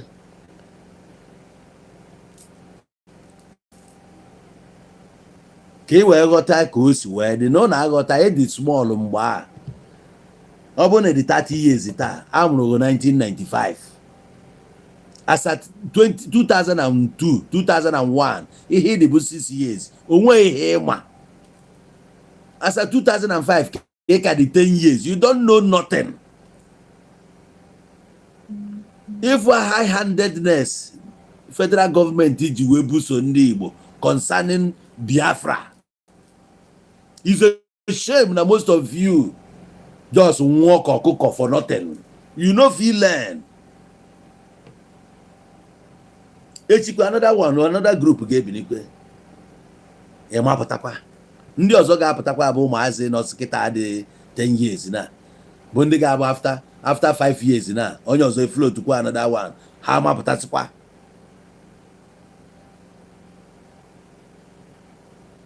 Eju guy na-azụ ahịa mgbe ahụ ihe Mazobu ahụ so wee mee Obasanjo ji wee kpọọ ụmụazị Igbo asị wee na-akụchikọ everywhere nkuchi ị na-ekwu n'okwu na-anapụrụ ibe eto ha their license ihe ma na ụmụ ihe a soro ihe contribute to those things.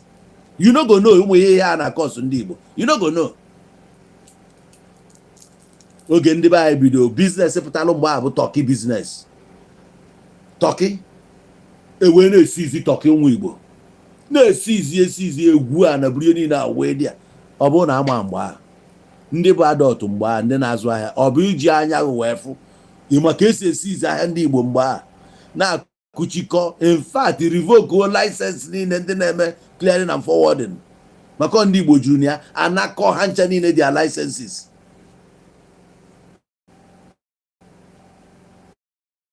Ihe ụwa zuru ike ka ọ sụrụ ndị Igbo na-eme ihe Biafra ọnya na-elofuo ofu ya. Some of you elofuo n'ihe mere na 2004 2003 anụnwa ndị Mazobu ya bịa na-agwa gị ego ọ na ị ga na-ana n'ụlọ gị ụlọ ịrụrụ ha eso akpụ blọkụ ya onwe ihe ama afetara nye gị kọndishọn na-ana tax nke ha iche na-arọnụzi parallel gọọmenti. Ha ga-agwa gị mgbe ihe ji ya apụta ilo na mgbe ihe ji ya anakpu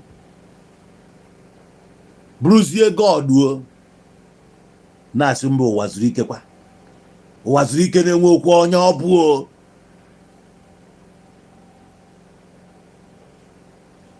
efinichie nke ahụ ọ dịka anyị na-achọ ikutu ume eflotuo ipop ebidokwa n'isi a na-agwa ndị biko ka anyị were nwayọọ na anya ndị gọọmenti ka dịkwa na anything Biafra ahụ ana asịgo na kpuo emegideziri na kpuo ahụ ba ya wee turn upside down. Anya onye ọbụla eruo ya ozugbo.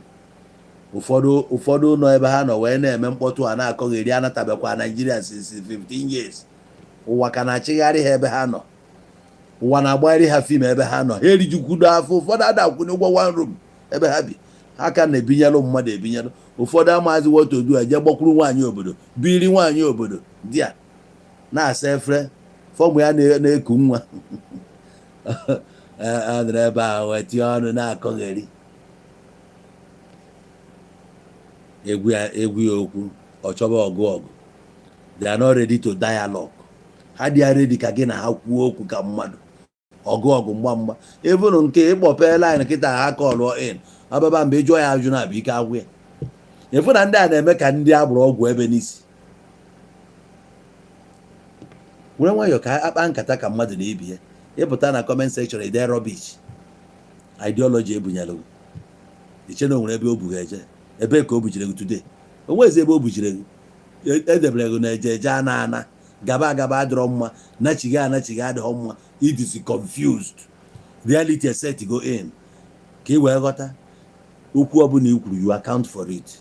So if you want to talk like onye Igbo, eto okwu eze, ọ bụgodo na ya pass that message, ma ka esi ya pass ya na onye nwere ike o mee ya overlook, mana ndị ya aghọtago ikwuo ya na asị gị gịnị na ị na-alaike ịtụ ụjọ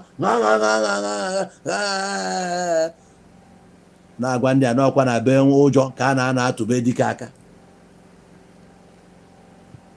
Ihe niile a na-eme taa ndị Igbo nwụchara ya n'inu maka o mechago in the past, esi n'ime ya mụọ lesson. Ọ bụ agadi nwoke bụ dịka m furu 60 fu 50 ka ya na-agwa gị okwu na-amụcha ọmụwa azụ mmọnwụ agha anya.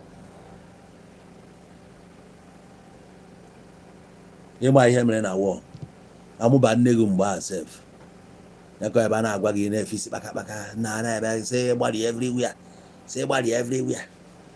anụmanụ gbari ịkpụta nwere ofu blọk gbari everywhere ha che na ndị ha che na ya bụ 1970 2025 nọ na gịnị ka ịgbalite ka ihe iji aka bịa grow one plot of land igote nye ị na-achọ nke ahịa gbari egbe.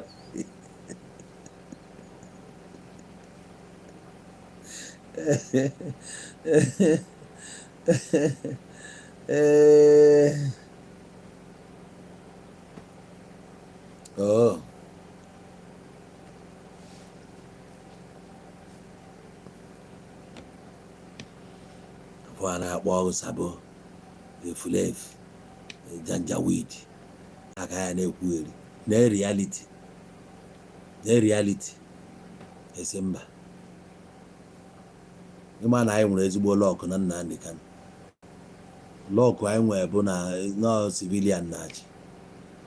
Ọ bụrụ na ịma ihe in the 90s eju ese ka agwaghị ihe mere jụọ ese ndị amị na one ka egburu mkpụrụ amị na one ka egburu n'Odi eji wee jee n'Odi wee finish ya Odi. Na-agwa na ihe gbasara amị ọ na-ada aghọta. Some of you afọ mgbe ndị amị na-achị Nigeria, I swear most of you bụ ihe a n'isi ama mgbe amị na-achị Nigeria inwe encounter with ndị amị. O nwere ndị obodo ndị amị ga-aba obodo ahụ dị mma again. O nwere obodo amị na-eje ọgụ obodo ahụ dị mma. Even ya a na-asị gị na Boko Haram na-eme ya bụ na all politics ka a na-eple. A Nigerian army kwado na ha na-eje Sambisa.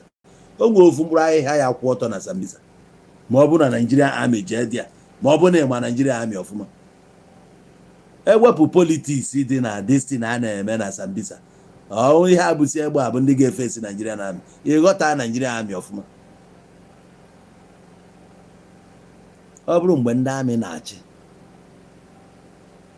kesi Nnamdi ya bụ since ka akara finish yourself since.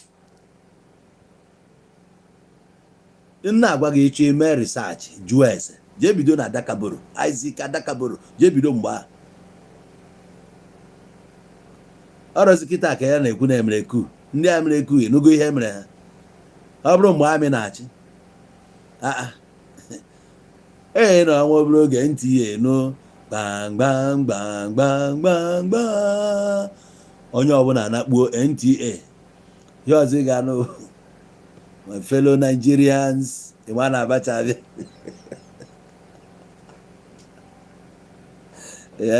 ya Abacha na Abacha nwudere di ya Ọladikpọ di ya nwụrụ Ọladikpọ di ya nwụrụ Obasanjo anyị na-afụ kịta. Obasanjo aka ngosi isi na nwụrụ Obasanjo ihe okpokọrọ a na-agụ ha kpokọ onye ọbụla a na-akwado igbu ha bifo ya wee nwụọ na. In fact a na-akwado echi ka oge decide ma ọ bụ firing squad ka ọ bụ gịnị ọ nwụọ n'abalị. Ya jụọ ese na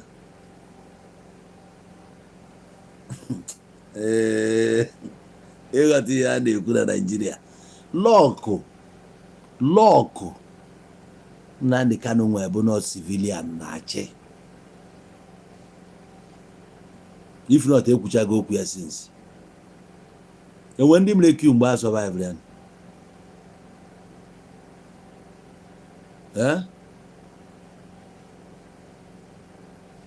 ọ demokrasi a na practice kịta bụ na Nnamdi Kanu dị ndụ. I swear na ọ dị ndụ wee na-eme na ayatụ ya nga aka efinichigo kesi ndị a ebugodu top military officers wee jide ha eke ha n'onu osisi gbarisie onye ọbụla ọ ka esi agbụ ya. Emere Q 1990 Gideon Ọka o endiri ọfụma. The Q no succeed.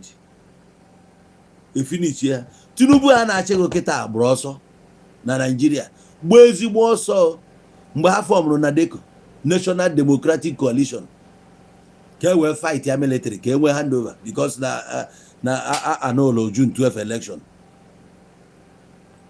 Ha ya ejije fọmụọ that na DECO because na afọmụọ na ABN Association for Better Nigeria. Mgbe ha fọmụrụ Association for Better Nigeria o nwere mmanya a na-akpọ Comrade Uchechukwu mere ije. Ọ nwoke a bụ spokesman eji ebughachi mgbe a na-ebughachi ndị anụnwa wee gba ọsọ ndị nke weje fọm their own na DECO. Oge Abacha bịa for them na ọsọ gbara ihu agba azụ ozugbo ha ncha gbofusie eto obodo dị iche iche na rie. Tinubu bụ senator ka ọ bụ mgbe he was a senator. O soro gba ọsọ ọ na Abacha nwụrụ ka o ji wee bata fa ikwu onwe ya back zọbazie election so ndị owinu under AD ka ọ bụ DA AD wee chịa Lagos ọchịrị zukpọọ ihe o zuru di ya. So ọ bụrụ ọsọ aka egbu ya mgbe anwa wiwe kesi treason treason ịma na ha chaji bụrụ Nnamdi Kanu before wee wepụzie na-ekwuzi okwu terrorism wee bụrụ terrorism ka a na-ekwu isi na ya adị ndụ ọ na-aghọta ihe ọma demokrasi ya bute sef o mere ihe niile adịtụ n'osu wee dị ana ọ bụrụ na egburi onwe ihe ngị nwa ya eme you no go do chikom na-eru ile na-agba agha zu ga-ada wee ya eme nke a o ebe niile ada ile.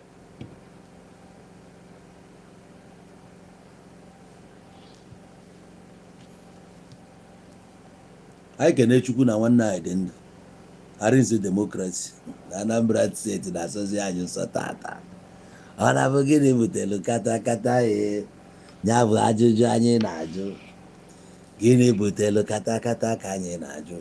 The worst ihe niile abụ Biafra n'isi onwe nke nwere company ebe a, onwe nke nwere ihe ọ na-eme ebe ahụ, onwe nke nyere mmadụ employment, onwe nke nwere sex girl ma sex boy ọ na-akwụ ụgwọ nothing nọrọ ebe na ire ha na-agbasị ka gị jobless useless ụmụ ewu na-achọ onye a na-akparị.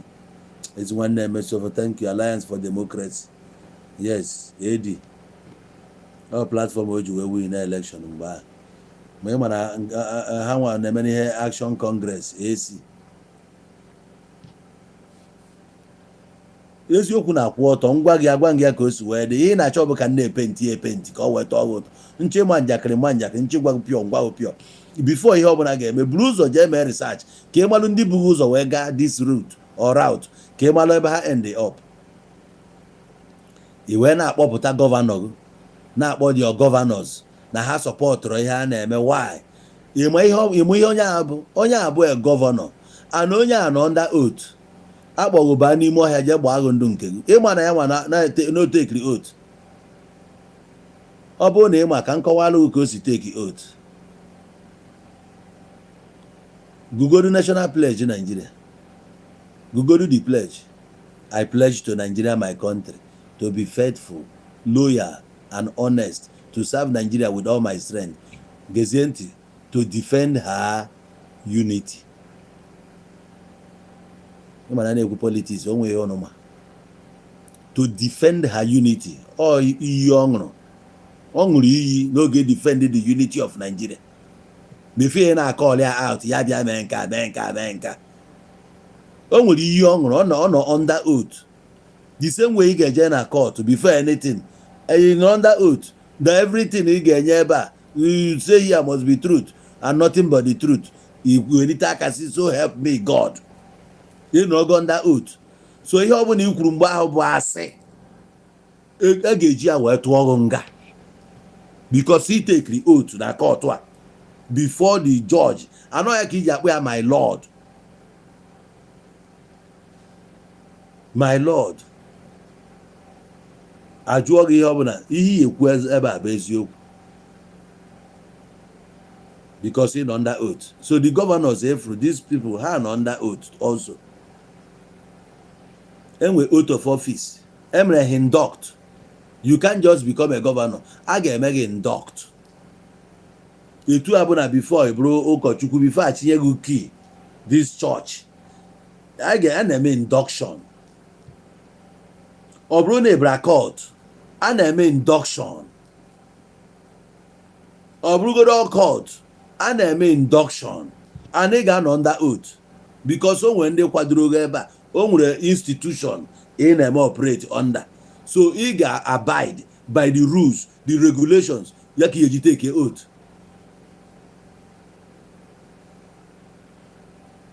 Ifro ndị amị nwere oath ha nwa na-etake. That's why na-efu ka a na-achọ igbu onye amị adịghị ready ide ebe akwa ma ọ na-ayọgụ biko. Ma na ọ bụ onye amị. Onye amị na-ene gị anya, ọfụgo na iyi egbu ya. Mbọsị ọ bụrụ amị a chiri ya uniform ka ọ signụrụ life ya off. Nwanne gị na ha bụkwa just ọ bụrụgo nke gọọmenti. Ọnwụ bịa ọ nwere ike nwa atenita ese ndị ya n'ihu ọgụ ya sị na ọ ya eje, ọ na-eje di ya mgbọpịa ya dị ọnwụọ. Ọ bụrụ na akapchọrọ ya kapchọchi igbu ya, enweghị ike ịda ebe akwa na ya biko, it doesn't negotiate. Ha nwee pride nke ha, o nwere ka esi wee train ha, ọ bụrụ their own orientation. So these our governors na-eme na ha ji weme nke a na ndị Yoruba ha adịrọ united, ndị Igbo ka dị united. If you don't know, most of you amakwana ya na-akọ na Yoruba. Amamu how many years bigoro na Yoruba? Yoruba ha efuru tisere tisa. Yoruba mere ntisa. Iche na ha na-ego na ha na-eme agree together. Mgbe e nwere that OPC, efuru faction enwe ozugbo. Strong faction o nwe bosa a na-apịrị ya. Ya ghọtakwara ya na-ekwu. Mgbe a efu ihe ha na-eme na kingdom nke a na kingdom nke a na-ama aka. Onye ga-asọbdi ibi, onye ga-anọ ndị ọnya. Etu ọ dị na be oke ka ọ dị na be ogini. Asị na ọ na ndị a ndị Yoruba nke ndị enwere ndị gbara awọ karịa ndị Yoruba. Igbo ha anụ ọgụ na Lagos anyị da anọ ụmụ ogbonila na anụ ọgụ. A na ha egbu onwe ha steady chairman, onye ọbụla bụ chairman National Union ọ da last. Ha na-egbu onwe ha dị a gwọba ọgwụ gwọgbuo onwe ha n'ọgwụ, ịgwọchụọ ha n'ọgwụ. Anyị nwa bụ ndị furu onwe anyị n'anya, mana enweghị point ha na out ebe nwanne gị si wee na-ada emeti ya. Ha sị gị na elu ndị ọ na-agba ụmụnne ọ na-afụgo ndị Yoruba. Mechie gị ọnụ ka mara ndị Yoruba. Ebe na ebe ka ị madụ na Yoruba. Where and where have you lived in that Yoruba land? A na-eme na-amachagharị.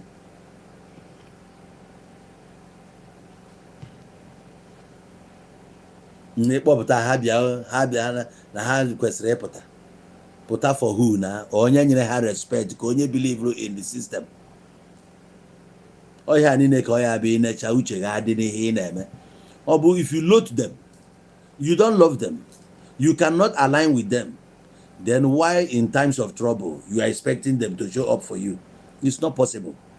And when they refuse to show up for you, somewhere, you come out to call people out. Shame on you. Shame on you for getting.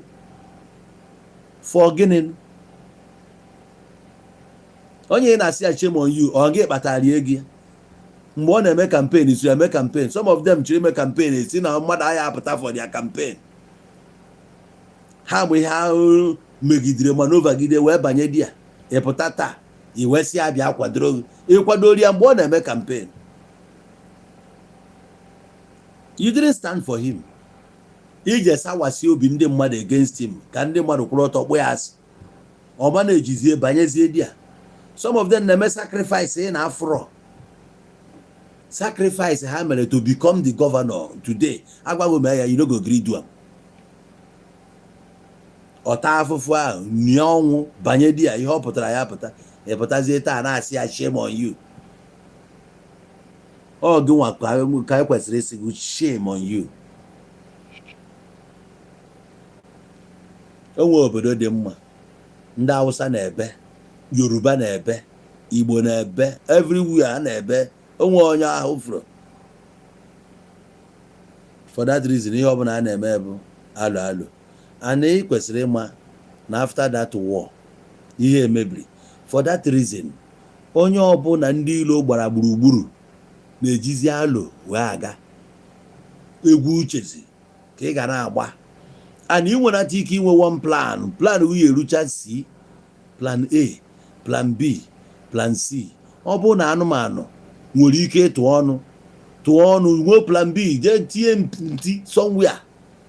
Ọ bụrụ route of escape. Osi ike ebe osi ebe ahụ fiopụ. Ụfọdụ na-enwecha ịbụa ịzọchie nke osi ebe a narie. Ana ọ na-ezo ya nzuzo na ihe ama o na-esi na ya aga. Ọ debere ya for emergency. Kego bụ sọ one plan ka ị nwere, sit at home, sit at home. Agwaghị na sit at home na-enzo sit at home, you sit at home. Na-eme ka ndị agbụrụ ọgwụ ebe n'isi. Eyuzuzie the same thing itinye use onye against you. Abụrụ na a na-ịchọ aka mmadụ kwutie onye kwutezi ọ bụrụ na ọ na-ama ọkụgụ mana mgbe niile na-eme ị na-anya mọsụ udu ha nge choda na onwe onye ga-ekwu okwu ikwu okwu asị shut up. Today ị chọzi ka ekwuo ya mana gị nwa ji ọnụ wee kwuo na iko onye ji ama ka eji ya mara ya. What goes around comes around. Mụnwa bụ onye Igbo na-agbazi na after show casting. After show casting. Thank you. Ọka mmanụ ọbụla gị ntị echi kpọmasị mụ ahụ eme ka ị lọvụa m. Adị m eme ka ị lọvụa m. M pụọ n'ilo mebe echi omecha debe ahụ ihe na-efolo ya bụ casting. Ihe ụwa chọrọ ịnụ bụ the bad side. And gị nwa na-ekwu na enwere freedom of speech, so allow people to speak. Ejena silence ya mmadụ no na-ekwu about you. Ebe enwere freedom of speech, allow that person to talk. Etu ha n'Igbo si wee dị ịma na ohu kwuru onye ọbụla n'onu. Many people nwere ọkwa ịnọ ka Cubana chief priest na-ekwu okwu. Wee buru business ya naba Lagos. Okay, you have a question. Do you want to call in or you want to write? If you want to call in now, you can call in 0816-778-7008. Call us on WhatsApp if you want to make your contribution. This is your right time to call. 0816-778-7008. Onye ọbụla eziokwu na-agba na ntị nke a gbasara ya. Yetago. Ọ bụ eziokwu na-agba na ntị nke a gbasara. Ihe abụọ ọkwa anyị mabara from time. Avat ya ihe a na rainy season na-abịa. Ese mba mmiri abịago kịta atabido. Ịgbagharịbazie ịchọzi ka ekwuo onye kwuo ya ọ bụrụ enemy. 0816-778-7008.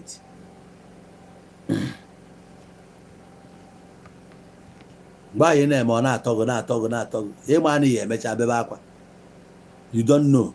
Maria today kwa na gaa n'iru n'ụwa bụ ndị n'ọchị ndị na-akwa. Good. Nwanne anyị nwoke Christmas. So what do you suggest we should do as ndị Igbo? If ị ga-eme asụ onye Igbo ọ bụrụ na ahịa ka ị na-azụ ahịa ọ bụrụ na ịgụ akwụkwọ ịchọ wee fanye onwe gị na-agụ akwụkwọ to enlighten yourself. Ọ bụrụ na ị nọbiri ime travel jee mix up with ndị mba ọzọ ka your mentality change. Ọzọ ndị Igbo ya gba mbọ mee bụ na ha ya kpọpụta onwe ha n'ụlọ ụka na-eche echiche ka mmadụ ọ bụla ewetara to them a question all the thing mụra the authenticity of that thing. Ọzọ bụ na ị ga na-enwe fear of unknown.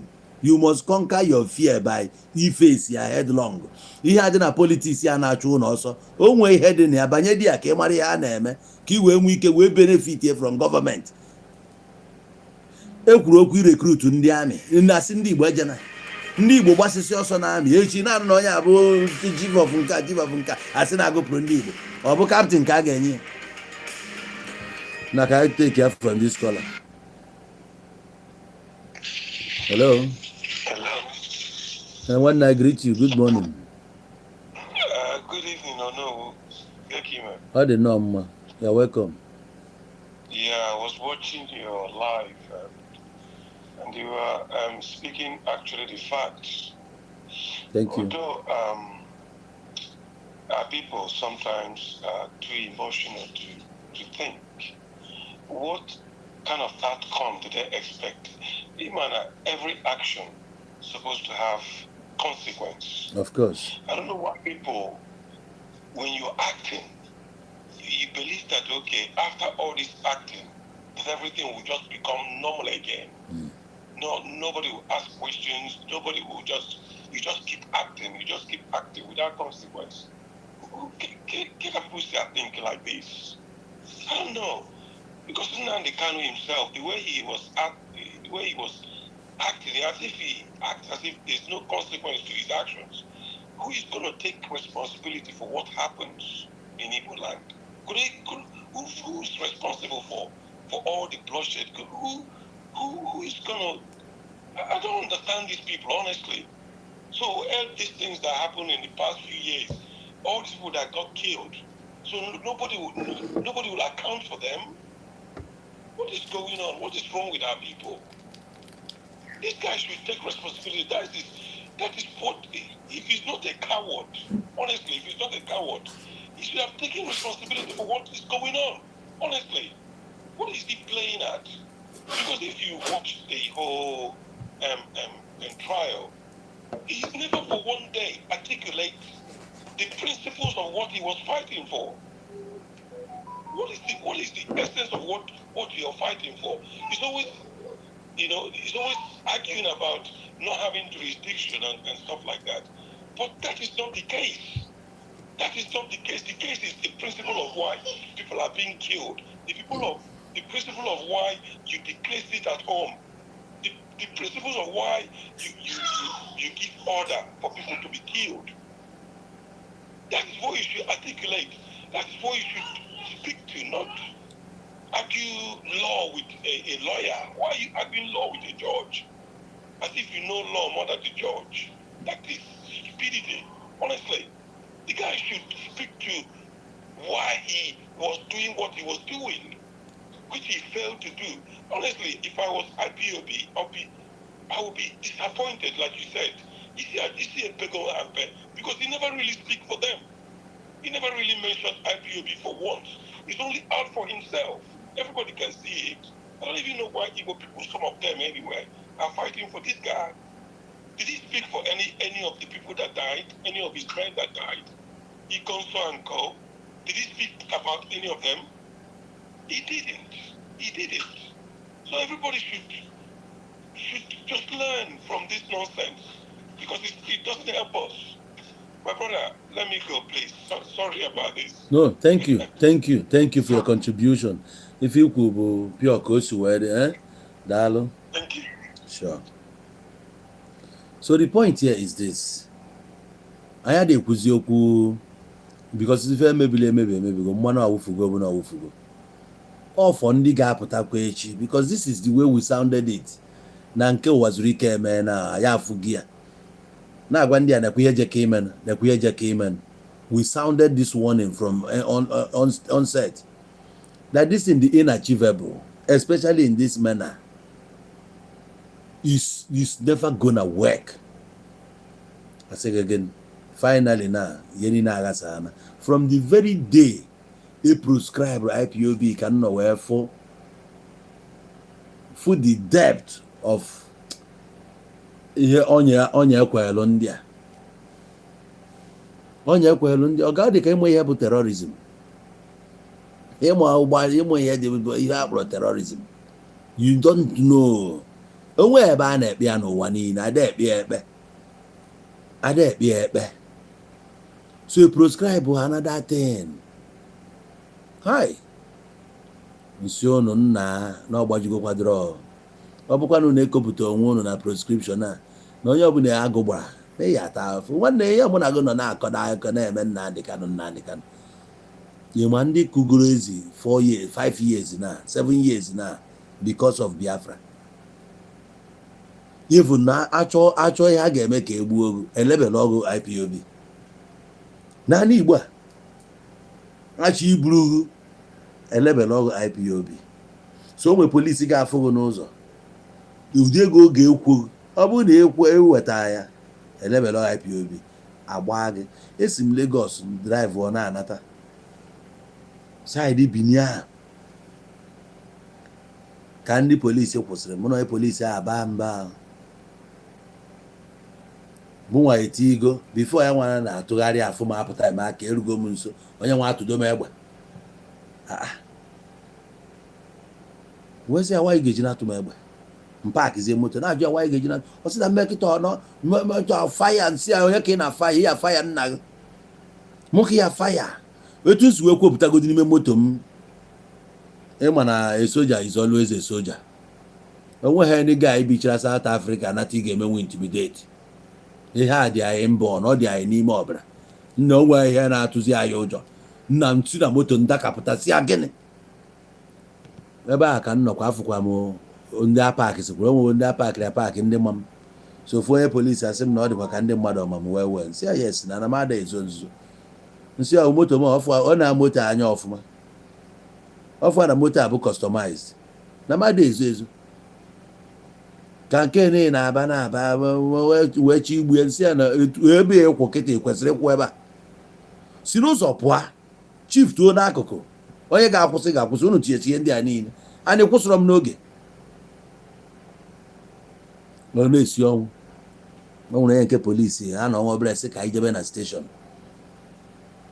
m na-asị nke ọzọ anyị amaghị ekwu ihe ebe a ka njebe mkpa ma sị mba na anyị ga-eje na steshọn.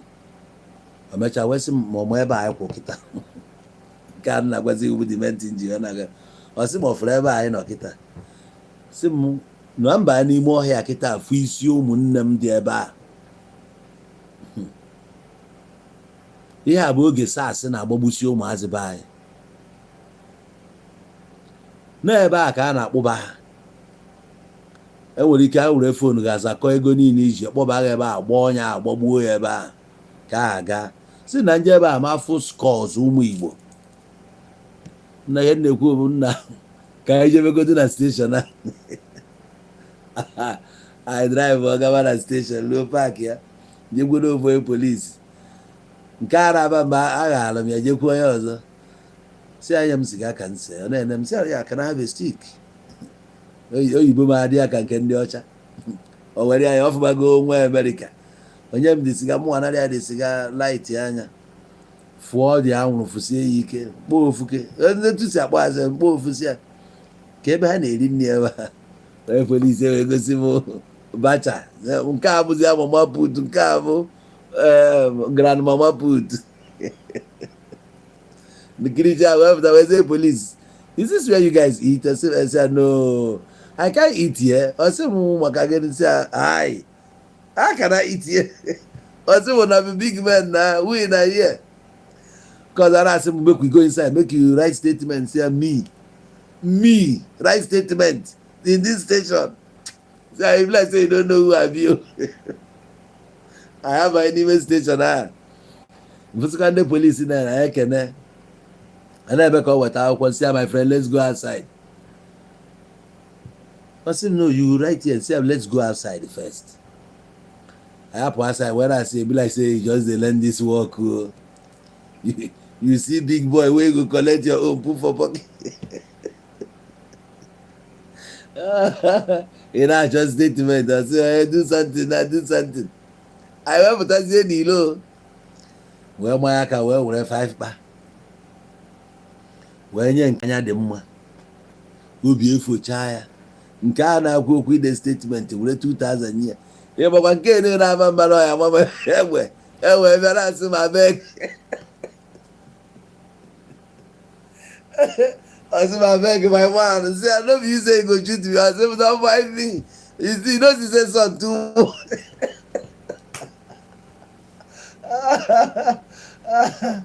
hey ọ bụ na onye Igbo ma pozishọn Chukwu debere ya na Naịjirịa onye Igbo anya na-akọgheri ihe na-akọgheri ịgbakwara anyị bụ Amerịka ndị Igbo nwụrụ na Naijiria nwụrụ ese ka ịgbapụ ha agbaghị nkịtị ịgbapụ gaa ihe ị chọrọ ka ha mee. O nwere onye nwere onye Igbo na-abụ onye Igbo aka ndị Igbo enwe asensị maka chi. Ọ bụrụ na ịma ihe ịbụ na wafọ yi o. Anyị bụ Amerịka,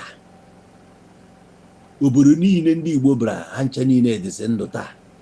Igbo jiri Lagos transfọm Lagos, jee Ọyọ steeti transfọm ya, jee Edo steeti transfọm ya, jee Delta transfọm, jee Kaduna transfọm, ebe ọbụla ụkwụ ha gbara transfọmeshọn. Iwee sisi hapụ ụnụ ichere ndị UK debere na ebe amaghị ha na-eme.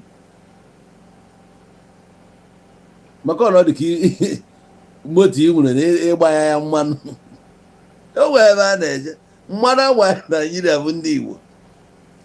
Ọ dị mkpa o nwere onye na-akwado ịhapụ. Polisi niile a na-eri nri taa bụ ndị Igbo.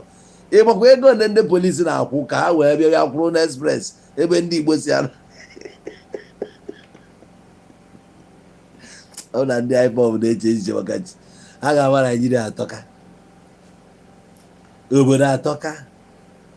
Onye Hausa tụrụ n'ime ugbo onye ya gị ihe ọ na-akọ ọha na-ugwu eziokwu efunugo ebe onye Hausa na-ata anụ ehi. So otu onye Hausa na onye Hausa ya ewere 3,000 naira si ya ji iri nri. Cheki godi ya onye Hausa ya eji 3,000 rie nri. Ntuwo nwa na-eri ego ole ka a na-ele Friday nunu 500 naira agbari ya na efere ọṅụọ ya okwu ebe onwe ehi gafere ruru ya ka ọṅụgharịa mkpịa. O wee bụrụ ndị nwaanyị abụọ ịpụta iburu anyị nwaanyị jee na akwụrụ ọtọ rie 200,000. Iwepụta onye Hausa nwe bụ kaadị, iwere kaadị nye akara ka Britain ya enecha apụghị ka ịgbapụ. Echi ka gịnị ahụ ka gịnị agbawa mpido ọnụ ebe ni na wato yi o. Lagos ya ichara asị Lagos ka ụnụ na ha ekwe. Lagos aya ekwenata na ya na they cannot. You no go fit go. Ya hapụ ihe rụrụ arụ. Ha dị ready hapụ. Sanwo-Olu a na ebe a kịta friends ya niile bụ ndị Igbo. Mgbe Obi Jason mere ihe ịfụ anya dị ya. Mgbe Obi Jason rụrụ ọrụ ndị Ọkịja hall na Lagos. Ọ bụ Sanwo-Olu abịaghị ya. Ikom ihe niile ndị Igbo na-eme idere kom ihe ọlọja ga-abịa ha nche niile na-abịa. Tinubu nwụrụ asị Lagos steeti gọvanọ o nwesịrị friends even na enyere ndị Igbo chance na ndị Igbo na contest election na Lagos win. Aya hapụ Ibadan Iwo road Ibadan Agodi Iwo road Ibadan anyị na-anụ bụ ndị Igbo. Ewepụ ndị Igbo na Ibadan aka ebechigo since na wafọ yi o. Na-akọ ya anyị hapụ ka ịpụ nkwado ka ịpụ kwado ị na-apụ.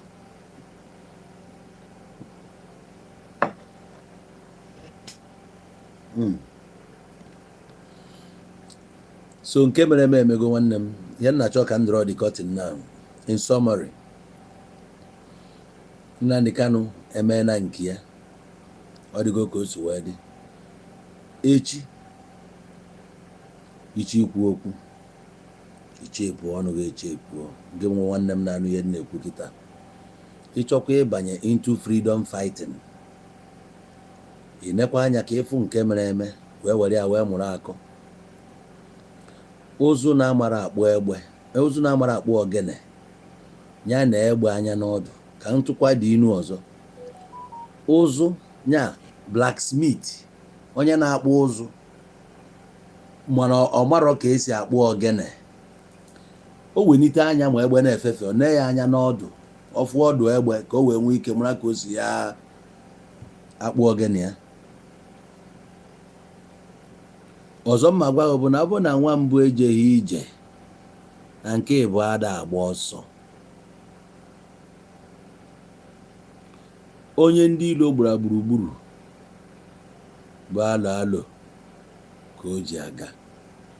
Ọ bụrụ na ịma na akpọrọ gị asị obodo niile kpọrọ gị asị, jụọ onwe gị ajụjụ, kedu ihe ị na-emekarịcha eji akpọ gị asị ya? Akpọrọ gị asị na ọ na ịma mma ka akpọrọ gị asị maka omume gị? Kedu ihe eji akpọ gị asị? Onye ọbụla na-agba gị kịrịkịrị n'anya, onye ọbụla enwe isi n'anya gị, nke nwa bụ nna ejecha ọgwụ ndakwanyere onye ahụ ugwu. Some of them be ha ka ị nọ wee na survive, mana ị na-akparị ha na be ha, na-eme ha ka afụ na ha nwa ya abụ. Ihe a buteela anyị ọnwụ na South Africa. A na-agbagbu anyị everyday na South Africa maka na anyị na-undermine ha, na-akparị ha, nara ha nwunye ha. Ọ bụ ọkwa sụsọ na nọọ narị anọrọ ọkwa na-ebuga ịgafe iko iyi aka ebe ụmụnne ya nọ. Efu na onye a amụtara na mmadụ ụmụ na-abụ befe mata ya, ma n'ihi na aga ego iduru ya iko iyi aka na-eme ka o si dịgo mma. Asị onye ọbụla rie adụ ya duo onwe ya.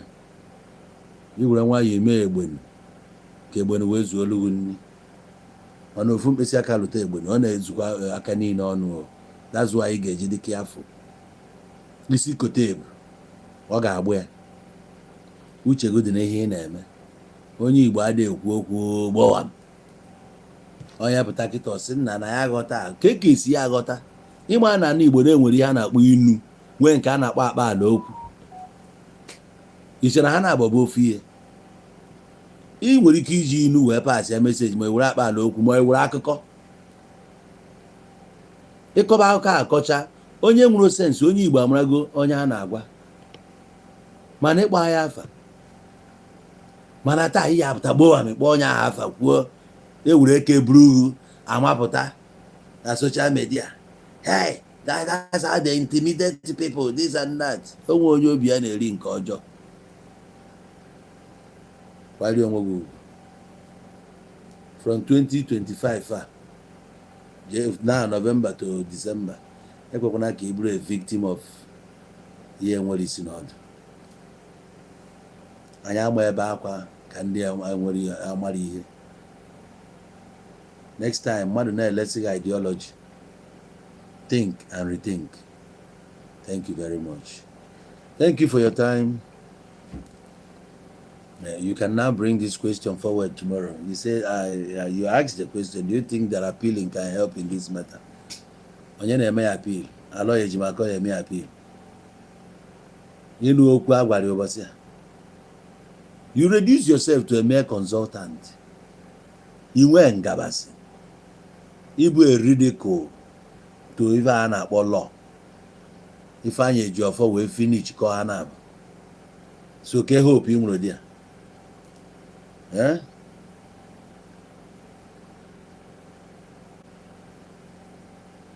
Ọ dị good. Ọ bụ na otiri, ọ bụ na Tinubu otiri, I like it.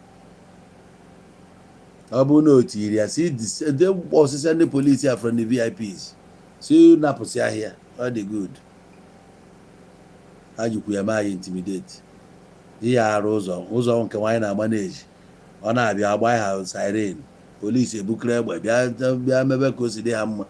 Ha nọ na the go slow with us. Ha nwụacha ha, ka egbuo oge. Ọ ya eme ha ka ha jee rụọ dị ụzọ ka ndị mmadụ na-aga ya aga. Thank you.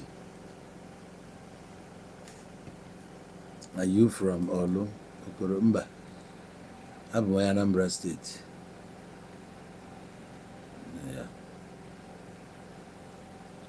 Udo kasi all these Christian leaders are not helping the matters. Onye nke bụ leader dia. Enweghị any Christian leader. Ihe nwere bụ Christian criminals.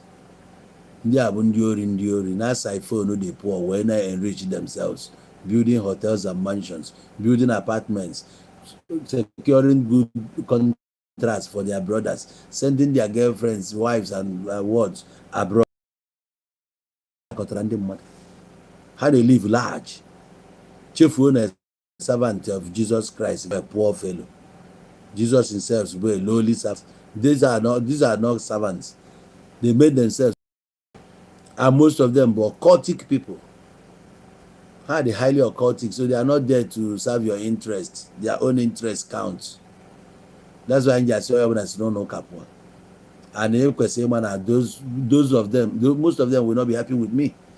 For us in the Apo, not the KJ. But my job is to tell the people the truth.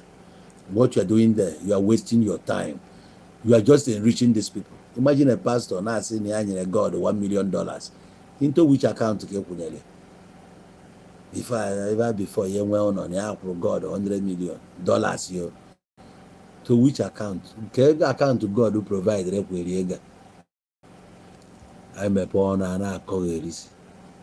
Anyị emepekwa ọnụ ọkọ shit nke ya. Dala. Dalụ na ọfụma, onye afọ taa si fụ ya echi ka abalị gọzie unu.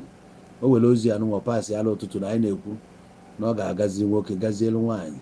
Onye ji ọgazi wee gwọọ ọgwụ gwọrọ ka ọ gazielu ya. Ọ gazie ọgazi ụmụnne m ma nwoke ma nwaanyị n'ebe a na-anyasị ya. Unu ga-abụ anya famili unu ji afụ ụzọ. Chineke ya edozi ụkwụ unu. Ụkwụ unu ahapụ ibuje unu ebe ọnwụ ga-egbu unu nọ. Ebe aka unu a ga na-amata abụ aka nzu. Aka unu a ga-ewetara unu ife ọma. Ihe ọma ga-eme na ndụ anyị n'otu n'otu. Anyị ga-adịnụ ka echi maka na echi ada agwụ agwụ. Chineke gọzie ụmụ ya, gọzie aka ọrụ anyị, gọzie ezinụlọ anyị, ọ gọzikwa ọpụpụ anyị na mbata anyị. Orie ya eletara anyị ife ọma. Afọ ya afọtara anyị ife ọma. Eke ketara anyị ife ọma. Nkwọ kwọgbuo ndị ọjọọ kwọtara anyị ife ọma. Ife akụ ife enwe n'isi nwoke ma n'isi nwaanyị n'ebe a. Ohu mmụọ na nnụ mmụọ nọ n'ala Igbo. Anyị si unu tetala ikpe anyị ebe ọbụla ekwuru okwu ọjọọ, ebe ọbụla agbara a na-agba anyị ama ọjọọ, kwughasịa na ya, kpeghasịa na ikpe ọjọọ ọbụla ekpe n'isi anyị, ikpe mkpegide ọbụla ekpe n'isi anyị, kpeghasịa na ya. Kweenụ ka ife bata n'ezinụlọ anyị, ka ife bata na biznes anyị, ka ife bata n'ihe ọbụla anyị na-eme, ka e wee si ebe a wee aka ọrụ gị bụ Chineke, wee fụ na gị bụ Chineke na-edi mma n'ezie n'ebe anyị nọ. Gbokwapụrụ anyị ndị ọjọọ, gbokwapụrụ anyị ihe ike dị iche iche, ihe ọbụla ga-ebutela anyị anya mmiri, ife ọbụla ga-ebutela anyị isu ude, ife ọbụla ga-ebutela anyị ịnọ n'ọnụ kpọkwụsị m, ịkụ ọta, ịnọ n'aka nkọchasị, wepụrụ anyị ya.